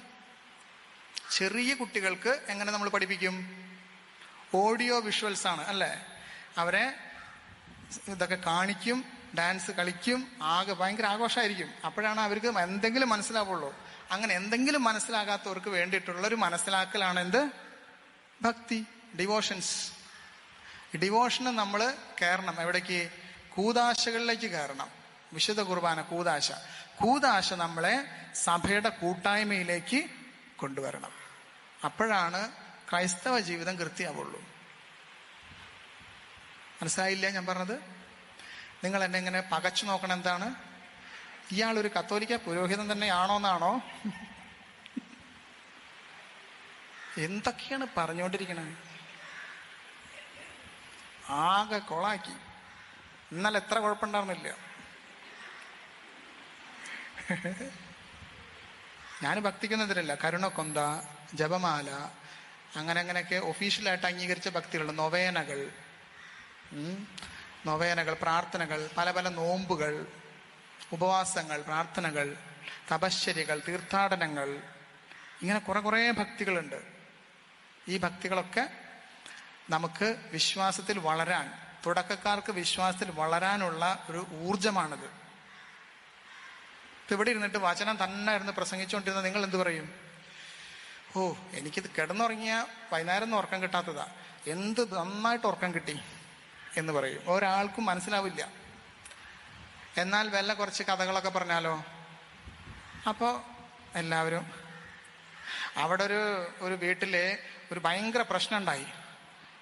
എന്താ പ്രശ്നം ഉണ്ടായി വെച്ചാൽ അവിടെ ഒരു സന്തോഷം അത് കേൾക്കാൻ. അങ്ങനെ ഒരു വീട്ടിൽ പ്രശ്നം ഉണ്ടായി എന്ന് കേൾക്കുമ്പോൾ അതാണ് ഭക്തിയുടെ ചിന്ത എന്ന് പറഞ്ഞാൽ അവരെ അട്രാക്ട് ചെയ്യണം, അട്രാക്ട് ചെയ്ത് കൊണ്ടുവരണം. അങ്ങനെയാണ് ഭക്തി. ഇപ്പം മിഷനൊക്കെ പോകുമ്പോൾ മിഷൻ പ്രദേശങ്ങളിലൊക്കെ നമ്മൾ പോയിട്ട് സുവിശേഷമൊക്കെ പ്രഘോഷിച്ച് കഴിഞ്ഞിട്ടുണ്ടെങ്കിൽ അവർക്ക് ഇങ്ങനെ സുവിശേഷം ഇങ്ങനെ പ്രഘോഷിക്കണം. മത്തായി സുവിശേഷം 5-ാം അധ്യായം 21-ാം വചനത്തിന്റെ ആദ്യ ഭാഗത്തിൽ ഇപ്രകാരം പറയുന്നു. എന്തെങ്കിലും മനസ്സിലാവും അവർക്ക്? ഒന്നുമേ പുരിയാത്, ഒന്നും അവർക്ക് മനസ്സിലാവില്ല. അപ്പൊ എന്ത് ചെയ്യണം? അപ്പൊ അവർക്ക് ഓരോ പാട്ട് പഠിപ്പിക്കണം, ഒരു ഡാൻസ് ഒക്കെ കളിപ്പിക്കും, ഒരു ആഘോഷം വെക്കും, ഒരു സെലിബ്രേഷൻ വെക്കും, നേർച്ച കൊടുക്കും, പിന്നെ കൊട്ടും പാട്ടൊക്കെ വെക്കും, പിന്നെന്തൊക്കെയാണ്, പ്രദക്ഷിണമൊക്കെ വെക്കും. പ്രദക്ഷിണത്തിൽ എല്ലാവരും തിരി പൊക്കി പിടിക്കണം. ഇന്ന പ്രാർത്ഥന ചെല്ലുമ്പോൾ തിരി പൊക്കിയിട്ട് തിരിങ്ങനെ ആട്ടണം. ഇപ്പം ആക്ടിവിറ്റീസായി എല്ലാവരും ഭയങ്കര ലൈവായി, എല്ലാവർക്കും ഭയങ്കര സന്തോഷമായി. മെഴുകുതിരികൾ, പടക്കം പൊട്ടുന്ന എന്തൊക്കെയാണ് ഇവിടെ ഭയങ്കര സംഭവമാണ്. അതും കണ്ടിട്ട് ആൾക്കാർ എല്ലാവരും അവിടേക്ക് വരും. അതാണ് ഡിവോഷൻസ്. അതിൽ നിന്ന് നമ്മൾ പിന്നെ എന്നും പടക്കം പൊട്ടിച്ച് നടന്നാൽ മതിയോ? അവർ കർത്താവിശ്വാസിയെ അറിയണ്ടേ, എന്താണ് വിശുദ്ധ കുർബാന എന്നറിയണ്ടേ? അപ്പൊ എന്ത് ചെയ്യണം? അപ്പൊ അതിലേക്ക് വളർന്ന് വരണം. അങ്ങനെ വളരാത്തതാണ് നമ്മുടെ പ്രശ്നം. നമ്മൾ അവിടെ തന്നെ നിൽക്കുകയാണ്, ഡിവോഷൻസിൽ മാത്രം നിൽക്കുകയാണ്. ഇപ്പൊ കിട്ടിയില്ലേ? ഇന്നൊക്കെയുള്ളത് ഒരുവിധമായില്ലേ? ഇനി എന്തെങ്കിലും ഉണ്ടോ ചോദിക്കാൻ? 1 മണി വെച്ചാ ഇനി വിട്ടോ ഇങ്ങനെയാണോ? വിശന്നിട്ടും പാടില്ലേ? ഇവിടെ എന്തെങ്കിലും സംശയം ഉണ്ടോ? വേണമെങ്കിൽ ഒരു സംശയം കൂടി ചോദിക്കാം,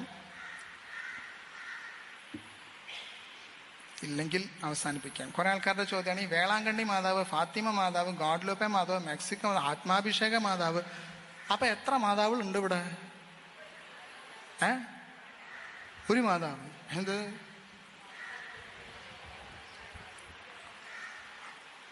ഓരോ സ്ഥലത്ത് പ്രത്യക്ഷപ്പെട്ടത് അവിടുത്തെ പേര് വെച്ച് വിളിക്കുന്നതാണ്.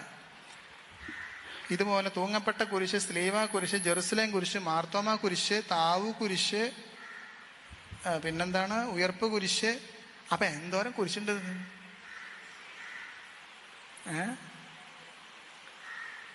ബെനഡിക്റ്റൈൻ കുരിശ്. അപ്പൊ എത്ര കുരിശുണ്ട്? ഒരു കുരിശുള്ളോ? ചിലർക്ക് ഈ മാർത്തോമ കുരിശ് കണ്ടു കഴിഞ്ഞാൽ ഭയങ്കര ദേഷ്യമുള്ള ആൾക്കാരുണ്ട്. ഈ നമ്മുടെ കുർബാനയൊക്കെ ഇങ്ങനെ തിരിഞ്ഞെന്ന് ചൊല്ലണ അതൊക്കെ ഉണ്ടല്ലോ, അതിൻ്റെ ഒറിജിനൽ ഫോമിലേക്ക് നമ്മളിപ്പോൾ വന്നല്ലോ. അപ്പം അതൊക്കെ ഇഷ്ടമില്ലാത്തവരുണ്ട്. അപ്പം മാർത്തോമ കുരിശ് കണ്ടു കഴിഞ്ഞാൽ ഇതെന്താണ്, ഇതൊക്കെ കുരിശാണോ? ഇങ്ങനെയാണോ കുരിശ്? ശരിക്കും ഈശോയെ തറച്ച കുരിശ് ആരെങ്കിലും കണ്ടുണ്ടോ? ആരെങ്കിലും കണ്ടിട്ടുണ്ടോ കുരിശ്? ആരും കണ്ടിട്ടില്ല.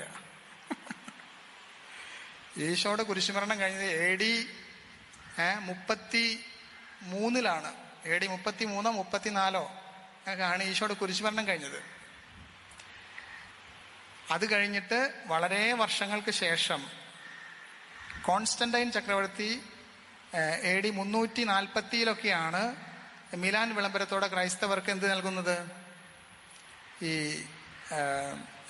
സ്വാതന്ത്ര്യം നൽകുന്നത് റോമാ സാമ്രാജ്യത്തില്. അതിനു മുന്നോടിയായിട്ട് കോൺസ്റ്റന്റൈൻ ചക്രവർത്തിയുടെ അമ്മ ഹെലന രാജ്ഞി ഈശോയുടെ കുരിശ് കണ്ടുപിടിക്കാനുള്ള ഒരു ശ്രമം നടത്തി. വിശുദ്ധയാണ് ഹെലന. അപ്പൊ അവള് പോയിട്ട് എന്ത് ചെയ്തു? അപ്പൊ ഈ ഗാഗുൽത്താ മലയുടെ കാൽവരിയുടെ താഴ്വാരങ്ങളിൽ കുറേയൊക്കെ കുരിശ് കൂട്ടിയിട്ട് കിടക്കുന്നുണ്ട്.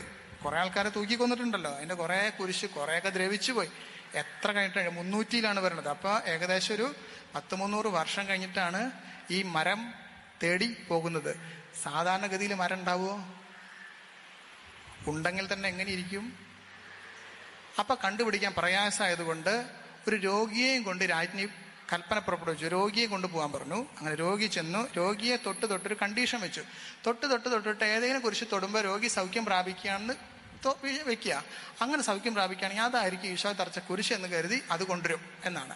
അങ്ങനെ തൊടലിടയ്ക്ക് ഏതാണ്ട് ഒരു മരക്കഷ്ണം തൊട്ടപ്പോൾ സൗഖ്യം പ്രാപിച്ചു എന്ന് പറയപ്പെടുന്നു, നമുക്കറിയില്ല. ആ കുരിശും ആഘോഷമായി കൊണ്ടുവന്ന് അവിടെ സ്ഥാപിച്ചു. കുരിശിന്റെ തിരുശേഷിപ്പുകൾ ലോകമെമ്പാടും ഉണ്ടെന്ന്. ഈ തിരുശേഷിപ്പുകളെല്ലാം കൊണ്ടുവന്ന് വെച്ച് കഴിഞ്ഞാൽ ഈശോയെ തറച്ച കുരിശ് പോലത്തെ ഒരു 10-12 കുരിശ് വേണമെങ്കിൽ ഉണ്ടാക്കാമെന്ന്. അപ്പൊ ശരിക്കും ഈശോയെ തറച്ച കുരിശിന്റെ ആകൃതി എങ്ങനെയായിരുന്നു? വല്ലവരും കണ്ടുണ്ടോ? ഇല്ല. കുരിശ് എന്ന ഒരു സങ്കല്പം, കുരിശ് എന്ന് പറയുന്ന ഒരു ആധ്യാത്മികത അവരവരുടെ കൾച്ചറിലെ അവരവർ രൂപപ്പെടുത്തി എടുക്കുന്നതാണ് ഇന്ന് കാണുന്ന ഈ തരത്തിലുള്ള കുരിശുകൾ എല്ലാം. അതുപോലെ തന്നെയാണ് പരിശുദ്ധ മറിയവും തങ്ങളുടെ കൾച്ചറിലേക്ക്, തങ്ങളുടെ സംസ്കാരത്തിലേക്ക്, തങ്ങളുടെ ജീവിതാനുഭവങ്ങളിലേക്ക് മറിയത്തെ അവർ കൊണ്ടുവരുന്ന ഓരോ രീതികളാണ് എന്ത്? വേളാങ്കണ്ണി മാതാവ്, വല്ലാർപാടത്തമ്മ ഒക്കെ വ്യത്യസ്ത അവരുടെ ആധ്യാത്മിക അനുഭവങ്ങളിലേക്ക് വന്നതിൻ്റെ ചിത്രീകരണം മാത്രമാണ് അത്. അല്ലെങ്കിൽ ആ ഒരു അനുഭവത്തെ കൂട്ടിവെച്ച് അവർ പറയുന്നത് മാത്രമാണത്. കുരിശും അതുപോലെ തന്നെ. ഇതാണോ കർത്താവിന് തറച്ച കുരിശ് ശരിക്കുള്ളത്? ഇങ്ങനെയാണായിരുന്നോ? നമ്മൾ കുരിശിന്റെ വഴിയിൽ കാണുന്ന കുരിശ് കണ്ട 2 ഭാഗവും ഇങ്ങനെയുള്ള കുരിശാണ് കൊണ്ടുപോകുന്നത്. ഒരിക്കലുമല്ല, ഇങ്ങനെയല്ല കുരിശ്. എങ്ങനെയാണ് കുരിശ്? ഈ കഴുത്തിൽ ഇങ്ങനെ ഒരു നുകം പോലെ ഒരു ഇതിന്റെ മുകളിൽ 2 കൈ കെട്ടിയിട്ട് കൊണ്ടുപോകും. മറ്റേ ഇങ്ങനെയുള്ള ഭാഗം അവിടെ കുഴിച്ചിട്ടുണ്ടായിരിക്കും, അവിടേക്ക് ഇങ്ങനെ വലിച്ച് കയറ്റുകയാണ് ചെയ്യുക. മനസ്സിലായോ? തൂക്കിയിടാണ് ചെയ്യുക. അല്ലാതെ ഇതുപോലെയാണോ കുരിശ് കൊണ്ടുപോകുന്നത്? ലംബവും തിരശ്ചീനവുമായിട്ട് 2 വടികൾ തമ്മിൽ ചേർത്ത് വെച്ച് ആശാരിനൊക്കെ വിളിപ്പിച്ച് നല്ല ആണിയൊക്കെ അടിച്ച് നല്ല വൃത്തിയാക്കിയിട്ടുള്ള കുരിശാണോ ഇത്? ഒരു മരക്കഷ്ണം കഴുത്തിൽ വെച്ചിട്ട് കൊണ്ടുപോകുന്നതാണ് കുരിശ്. ഇതാര് കണ്ടുപിടിച്ചത്? അത് ഇതൊക്കെ ശരിയാണോ അത്? ഇനി 12ാം സ്ഥലത്ത് ഈശോ മിശിഹായെ കുരിശിൽ തൂങ്ങി മരിക്കുന്ന സമയത്ത് അരയിൽ ഒരു ചെറിയൊരു തെങ്ങ് കയറാൻ പോണ ആൾക്കാർ കെട്ടണ പോലത്തെ ഒരു സാധനം കെട്ടിയിട്ടുണ്ടില്ലേ? ശരിക്കും അത് ഉണ്ടായിരുന്നോ? ഇല്ല. നഗ്നനായിട്ടാണ് കുരിശ് തറക്കുക. പൂർണ്ണ നഗ്നനായിട്ടാണ് കുരിശ്. ഇതെല്ലാം നമ്മൾ ഫാബ്രിക്കേറ്റ് ചെയ്തെടുത്ത ചില സംഭവങ്ങൾ മാത്രമാണ്. ഇതൊക്കെ ആധ്യാത്മിക ചിന്തകളാണ്. കുരിശ് എന്നൊരു ആധ്യാത്മിക ചിന്തയാണ്. അല്ലാതെ അങ്ങനെ ഒരു വസ്തു എന്ന രീതിയിനേക്കാൾ കൂടുതൽ നമ്മൾ എന്ത് ചെയ്യണം? ആ സ്പിരിച്വാലിറ്റിയാണ് നമുക്ക് കിട്ടേണ്ടത്. കൊരിന്തോസുകാരുടെ എല്ലാത്തിന് കുരിശ് ആർക്കാണ്? ലൗകിക മാനദണ്ഡം അനുസരിച്ച് ജീവിക്കുന്നവർക്ക് കുരിശ് ഭോഷത്വമാണ്. എന്നാൽ നമുക്ക് കുരിശ് ക്രിസ്തുവിന്റെ ശക്തിയാണ് എന്നാണ് പറയുന്നത്. അപ്പൊ അതൊരു വസ്തുവിനേക്കാൾ ഉപരി അത് നമ്മുടെ ജീവിതത്തിന്റെ ഒരു ആധ്യാത്മികതയാണ്. മനസ്സിലായോ? അപ്പൊ പലതരം മാതാവുണ്ടായിരിക്കും. പക്ഷെ ആ മാതാവിനെ നമ്മുടെ ജീവിതത്തിലേക്ക് കൊണ്ടുവന്നതാണ് അങ്ങനെ വ്യത്യസ്ത പേരുകൾ വിളിക്കുന്നത്. ഇവിടെയുള്ള നമ്മുടെ ആത്മാവിൽ അഭിഷേകം തൂകാൻ വേണ്ടി നമ്മെ സഹായിക്കുന്ന ഒരു അമ്മയുടെ പേരിലാണ് എന്ത് പറയുന്നത്? ആത്മാഭിഷേക മാതാവ് എന്ന് പറയുന്നത്. ആത്മാഭിഷേക മാതാവ് അല്ലേ? അതാണ്. ഇവിടെ കുറെ മാതാവ് ഇരിക്കണ കാരണം ഏതാന്ന് മനസ്സിലാവണില്ല. ആറ്റത്തിരിക്കണ കുരിക്കഴിക്കണ മാതാവ് അല്ലേ? കുരിക്കഴിക്കണ മാതാവിനെ കുറിച്ചുള്ളൊരു കാര്യം കൂടി പറഞ്ഞിട്ട് അവസാനിപ്പിക്കാം. കുരിക്കഴിക്കണ മാതാവിനെ കുറിച്ച് ഞങ്ങൾ കുരിക്കഴിക്കണ മാതാവും അതുപോലെ ഉറങ്ങുന്ന ഔസേപിതാവും ഇവിടെ ഇല്ലേ? അത് കിടന്നുറങ്ങണം. ഉറങ്ങണ ഔസേപിതാവിൻ്റെയും പള്ളിയുണ്ട് കാക്കുളിശ്ശേരി തുമ്പരശ്ശേരി ഇരിങ്ങാലക്കുടയിൽ. അപ്പം അവിടേക്ക് ഞങ്ങൾ ഇതുപോലെ അമ്മമാരെയും കൂട്ടിയിട്ട് ഇങ്ങനെ ഓരോ പിക്നിക്കിന് പോകാന്നുള്ളതാണ് എൻ്റെ ഒരു ഏക പരിപാടി ഉണ്ടായിരുന്നത്. ഈ അമ്മമാരെ കൂട്ടിയിൽ 2 അമ്മമാർ തമ്മിൽ ഭയങ്കര പ്രശ്നമാണ്, ക്ലാഷ് ഉണ്ട്. അപ്പം അതിൻ്റെ നടുവിൽ ഞാൻ നിൽക്കുക എന്നുള്ളത് മാത്രമേ ഒരു സൊല്യൂഷനുള്ളൂ. അപ്പോൾ ഇവരെ 2 പേർ അടുത്ത് വരുന്ന സമയത്ത് ഇവരെ രണ്ട് വഴിക്ക് വിടുന്നു എന്നുള്ളതാണ്. അങ്ങനെ ഒരാൾ പോയിട്ട് അതിൽ ഇത്തിരി കടുപ്പം കൂടി ഒരു അമ്മാമ്മയുണ്ട്. അമ്മാമ്മ പോയിട്ട് ഇവിടെ അച്ഛൻ പറഞ്ഞു ഇങ്ങനെ ഉറങ്ങണ ഔസേപിതാവിൻ്റെ രൂപമുണ്ട്, മാർപ്പാപ്പ പറഞ്ഞ കാര്യങ്ങളാണ് ഇങ്ങനെ. നമ്മൾ അവിടെ എഴുതി വെച്ച് കഴിഞ്ഞ് തലവണയുടെ അടിയിൽ വെച്ച് കഴിഞ്ഞാൽ പിറ്റേ ദിവസം കാര്യങ്ങളെല്ലാം ശരിയാക്കുമെന്ന് പറഞ്ഞു. അപ്പം ഈ തള്ള പറയണേ, ഈമാര് കിടന്നുറങ്ങണ ആളാണോ പിറ്റേ ദിവസത്തേക്ക് കാര്യങ്ങൾ ശരിയാക്കുന്നത്? ഉറങ്ങണ ഔസേപിതാവ് ഇങ്ങനെയല്ല, ഇത് കിടന്നുറങ്ങുകയാണ് ചെയ്യണത്. ഇങ്ങനെയല്ല. ഉറങ്ങണ ഔസേപിതാവ് എന്ന് പറഞ്ഞത് നിങ്ങൾ ഹോളി ലാൻഡിൽ പോയി കഴിഞ്ഞാൽ കാണാം, ഒരു തൂണിന്റെ മുകളിൽ ചാരി ഇരിക്കണ ഔസേപിതാവാണ്. രാത്രി കിടന്നുറങ്ങണതല്ല, ഇത് രാത്രി കിടന്നുറങ്ങണ പോലെയാണ് വെച്ചേക്കണേ. ഇങ്ങനെയല്ല. ഉറങ്ങുന്നത് എന്താണെന്ന് വെച്ച് കഴിഞ്ഞാൽ ദൈവ ദർശനങ്ങൾ കിട്ടുമ്പോൾ നമ്മളൊരു സെമി കോൺഷ്യസിലാവും. മനസ്സിലായോ? അപ്പം ഇങ്ങനെ ഇരിക്കുമ്പോൾ ഒരു ദൈവ ദർശനം നമുക്ക് ഉണ്ടാവുകയാണെങ്കിൽ നമ്മൾ ചെറുതായിട്ടൊന്ന് മയങ്ങിപ്പോവും. അപ്പം നമ്മുടെ മനസ്സിൽ ഇങ്ങനെ കുറേ കാര്യങ്ങൾ കാണാം. അത് കഴിഞ്ഞ് നമ്മൾ ഒരു നിദ്രയിൽ നിന്ന് ഉണരുന്നത് പോലെ ഉണർന്നു വരും. അങ്ങനെയാണ് സെയിൻറ്റ് ജോസഫ് ദ സ്ലീപ്പർ എന്നല്ല വെച്ചേക്കണ, സെയിൻറ്റ് ജോസഫ് ദ വിഷണറി, ദർശനങ്ങൾ കാണുന്ന ഔസേപ്പിതാവ് എന്നാണ്. നമ്മൾ ഇത് കണ്ടു കഴിഞ്ഞിട്ടുണ്ടെങ്കിൽ സുഖമായിട്ട് നല്ല പോത്തിറച്ചിയും കൂട്ടി വയറ് നിറച്ച് ചോറുണ്ട്, ഒരൊറ്റ കിടപ്പ് കിടക്കില്ല നമ്മുടെ അപ്പന്മാര് എന്ന് പറഞ്ഞോണം കിടന്ന്. എന്നെ ഇനി ആരും വിളിക്കണ്ട കേട്ടാ, 5 മിനിറ്റ് ഞാൻ കിടക്കാം, 5 മണിയാകുമ്പോൾ എനിക്കാന്ന് പറഞ്ഞിട്ട് 1 മണിക്ക് കിടക്കില്ലേ, അതുപോലെ കിടന്നുറങ്ങണ പോലെയാണ് തോന്നുക. ഇതല്ല, ദർശനങ്ങൾ സ്വീകരിക്കുന്ന ഔസേപ്പിതാവാണ് ശരിക്ക്. അപ്പൊ ഇതോ ഇതൊരു അങ്ങനെ ഒരു ചിത്രീകരണമാണ്. കുരുക്കഴിക്കണ മാതാവിന്റെ പള്ളിയിൽ പോയി, എന്നിട്ട് അവിടെ പോയി പ്രാർത്ഥിച്ചു. അപ്പൊ ആദ്യത്തെ മാലാഖ ശരിക്കും മാതാവിന്റെ മുഖത്തേക്കാണ് നോക്കുന്നത്. എന്ന് പറഞ്ഞാൽ കുരുക്കുകൾ അങ്ങോട്ട് കൊടുക്കുന്നു. രണ്ടാമത്തെ മാലാഖ കുരുക്കഴിച്ചിട്ട് മാതാവ് കൊടുക്കുമ്പോൾ ജനങ്ങളെ നോക്കിയിട്ടാണ് ഇങ്ങനെ നിൽക്കുന്നത്. അതായത് ജനങ്ങൾക്ക് ആ കുരുക്കഴിച്ചു കൊടുക്കുന്നു എന്നുള്ള പോലെയാണ് വേണ്ടത്. ഇവിടെ 2 മാലാഖയും മാതാവിന്റെ മുഖത്തേക്ക് നോക്കിയിരിക്കണ പോലെയാണോ? അങ്ങനെയല്ല ശരിക്ക്.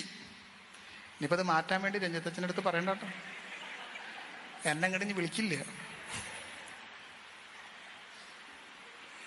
ഇങ്ങനെ ജനങ്ങളെ നോക്കിയിട്ടാണ് ഈ കുരുക്കഴിച്ചിട്ട് ഇങ്ങനെ കൊടുക്കുകയാണ് ചെയ്യണത്. അങ്ങനെയാണ് ശരിക്കും രൂപം. അപ്പം അതൊക്കെ പറഞ്ഞു തന്നു. അത് കഴിഞ്ഞ് ഈ തള്ള പുറത്തേക്ക് ഇറങ്ങുന്ന സമയത്ത് ഈ കട്ടിലപ്പടിയുടെ മുകളിൽ വെച്ചിട്ട് ഈ സാരിയുടെ ഞൊറി ഉണ്ടല്ലോ, അത് കാലുകൊണ്ട് ചവിട്ടിയിട്ട് അതൊക്കെ കൂടി അഴിഞ്ഞുപോയി. അപ്പം ഞാൻ അവിടെ നിൽക്കണ്ടത് ഇപ്പം ശരിയാക്കിയാരെന്ന് പറഞ്ഞിട്ട് അപ്പം എന്നോട് പോ എന്നൊക്കെ പറഞ്ഞു എന്നോട്. അപ്പം ഞാൻ പറഞ്ഞു കുഴപ്പമില്ല, കുഴപ്പമുണ്ടെന്നൊക്കെ പറഞ്ഞു. അപ്പം അപ്പുറത്ത് ഇതിൻ്റെ ഓപ്പോസിറ്റ് അമ്മാമ്മയുണ്ടല്ലോ, അത് പറയാണ് അങ്ങനെ അവളുടെ കുരുക്കൊക്കെ അഴിഞ്ഞു കിട്ടി.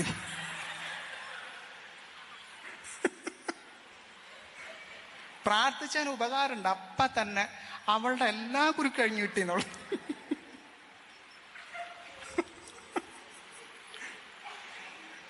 എനിക്കതിങ്ങനെ പറയുമ്പോൾ ഉടനെ ഇത് ഓർമ്മ വരും. 2 ആളുണ്ട് അവിടെ, ഇടയ്ക്ക് ഞാൻ കാണാൻ പോവാറുണ്ട്. കടുപ്പം കൂടിയവരാണെങ്കിലും നമ്മളോട് കുഴപ്പമില്ല.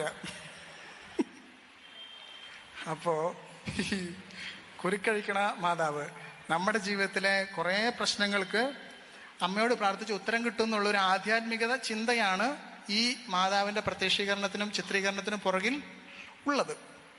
ഇവിടെ കിട്ടിയോ? അപ്പം ഇങ്ങനെ പരിശുദ്ധ അമ്മ നമ്മുടെ ജീവിതത്തിലെ എല്ലാ കാര്യത്തിലും ബന്ധപ്പെട്ട് നിൽക്കുന്ന ആളാണ്.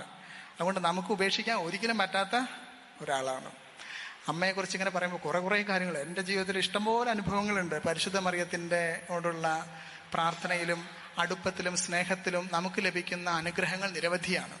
അച്ഛന്മാരാവാൻ പഠിക്കണവരുടെയും കുറിച്ച് 2-ാം വത്തിക്കാൻ കൗൺസിലിന്റെ പ്രമാണ രേഖയിൽ 2 എണ്ണം ഉണ്ട്. 1 പാസ്തോറസ് ദാബോവോബിസ് സെമിനാരി പരിശീലനത്തെ കുറിച്ചുള്ളത്, 2 പ്രസ്ബിത്തരോരും ഓർദിനിസ് വൈദികരെ കുറിച്ചുള്ളത്.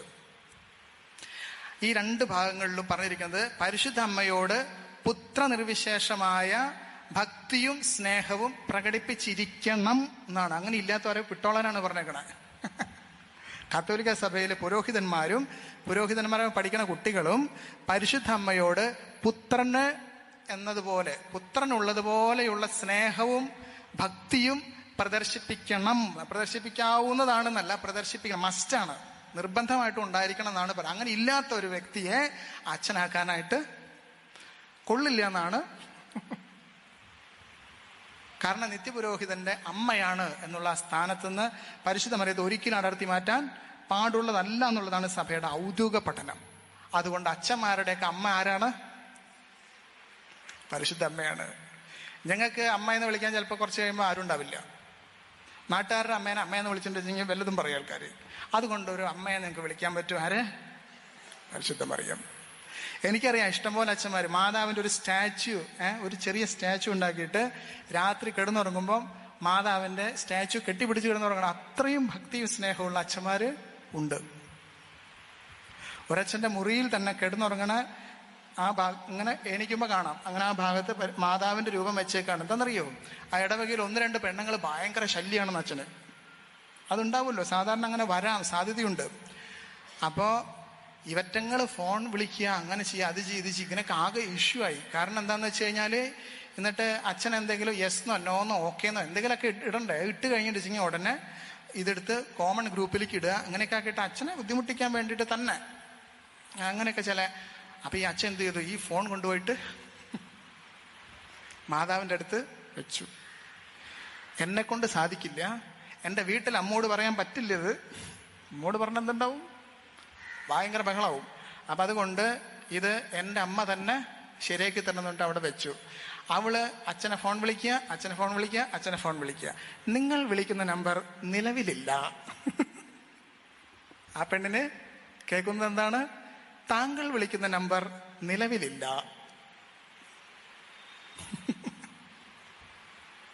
ആ അച്ഛൻ എന്നിട്ട് പറയാണ്, എൻ്റെ അച്ഛ, ആ പ്രശ്നത്തിനൊരു പരിഹാരം ആയി. ഓട്ടോമാറ്റിക്കലി ബ്ലോക്കായി. ബ്ലോക്കല്ല, നമ്പറേ ഇല്ല എന്ന് പറയണ. കിട്ടിയില്ലേ? അങ്ങനെയാണ് നമ്മുടെ അമ്മ. ഭയങ്കര ഭയങ്കര പ്രൊട്ടക്ഷനാണ്.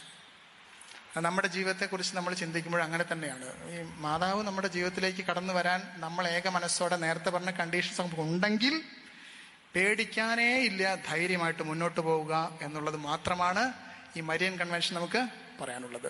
ഹല്ലേലൂയ. നമുക്ക് എഴുന്നേറ്റ് നിൽക്കാം.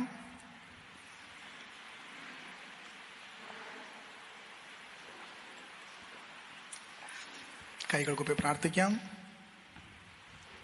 പരിശുദ്ധ മറിയത്തെ നമുക്ക് എല്ലാവർക്കും അമ്മയായി തന്ന ഈശോയെ നമുക്ക് മനസ്സിലോർക്കാം. കർത്താവെ, എന്തൊരു വലിയ ഭാഗ്യമാണ് ഞങ്ങൾക്ക് തന്നത്.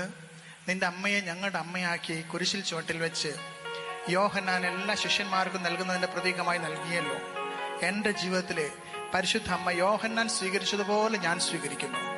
എനിക്കുള്ള എല്ലാറ്റിലേക്കും എന്നിലേക്കും അമ്മയായി പരിശുദ്ധ അമ്മയെ ഞാൻ സ്വീകരിക്കുന്നു. പരിശുദ്ധ അമ്മയെ എൻ്റെ അമ്മയായി സ്വീകരിക്കുന്നതോടുകൂടെ സ്വർഗത്തിലെ എൻ്റെ സ്വർഗീയ പിതാവായ എൻ്റെ സ്വർഗസ്ഥനായ പിതാവ് എൻ്റെ സ്വന്തം അപ്പച്ചനായി തീരുന്നു. അതുകൊണ്ട് ഈശോയെ, ഇത്തരത്തിൽ വലിയൊരു ഭാഗ്യം എനിക്ക് നൽകിയതിനോർത്ത് ഞാൻ നന്ദി പറയുന്നു. ഇരു കരങ്ങൾ നമുക്ക് ഉയർത്തിപ്പിടിക്കാം. 2 കരങ്ങൾ ഉയർത്തിപ്പിടിച്ചെന്ന് സ്തുതിച്ചേൻ. ഹല്ലേലൂയ. യേശുവേ നന്ദി, യേശുവേ ആരാധന.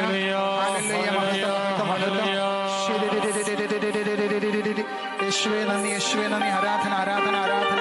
കർത്താവായ യേശുവേ, പരിശുദ്ധ ഈ മക്കളുടെ ജീവിതങ്ങളിലേക്ക് ഇടപെടണമേ. Hallelujah, hallelujah, hallelujah, hallelujah, hallelujah, hallelujah. ജോലി തടസ്സമുള്ളവരുടെ ജോലി മാറിപ്പോട്ടെ എന്ന് പ്രാർത്ഥിക്കുന്നു.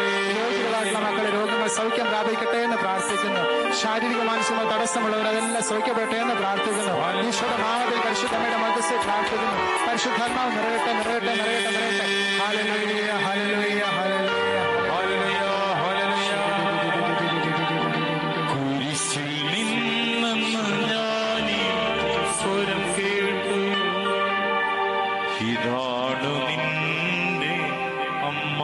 ഇത് കൈ നെഞ്ചോട് ചേർത്ത് വെച്ച്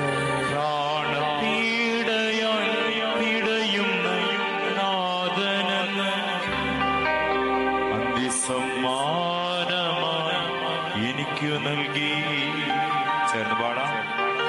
കുരിശിൽ നിന്ന് സ്വരം കേട്ടു, ഇതാണ് നിന്റെ അമ്മ.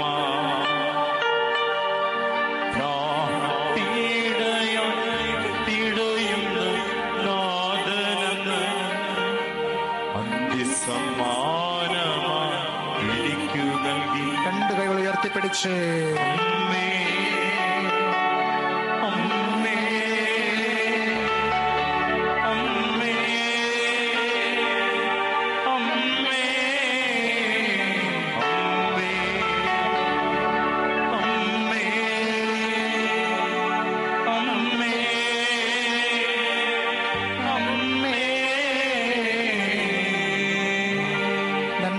മറിയമേ സ്വസ്തി. കർത്താവ് അങ്ങയോടുകൂടെ സ്ത്രീകളിൽ അങ്ങ് അനുഗ്രഹിക്കപ്പെട്ടവളാവുന്നു. അങ്ങയുടെ തിരുത്തിഫലമായ ഈശോ അനുഗ്രഹിക്കപ്പെട്ടവനാവുന്നു. പരിശുദ്ധ മറിയമേ, തമ്പുരാന്റെ അമ്മേ, പാപികളായ ഞങ്ങൾക്ക് വേണ്ടി ഇപ്പോഴും ഞങ്ങളുടെ മരണസമയത്തും തമ്പുരാനോട് അപേക്ഷിക്കണമേ. ആമേൻ. പുത്രനും പരിശുദ്ധാത്മാവിനും സ്തുതി. അതിലെ പോലെ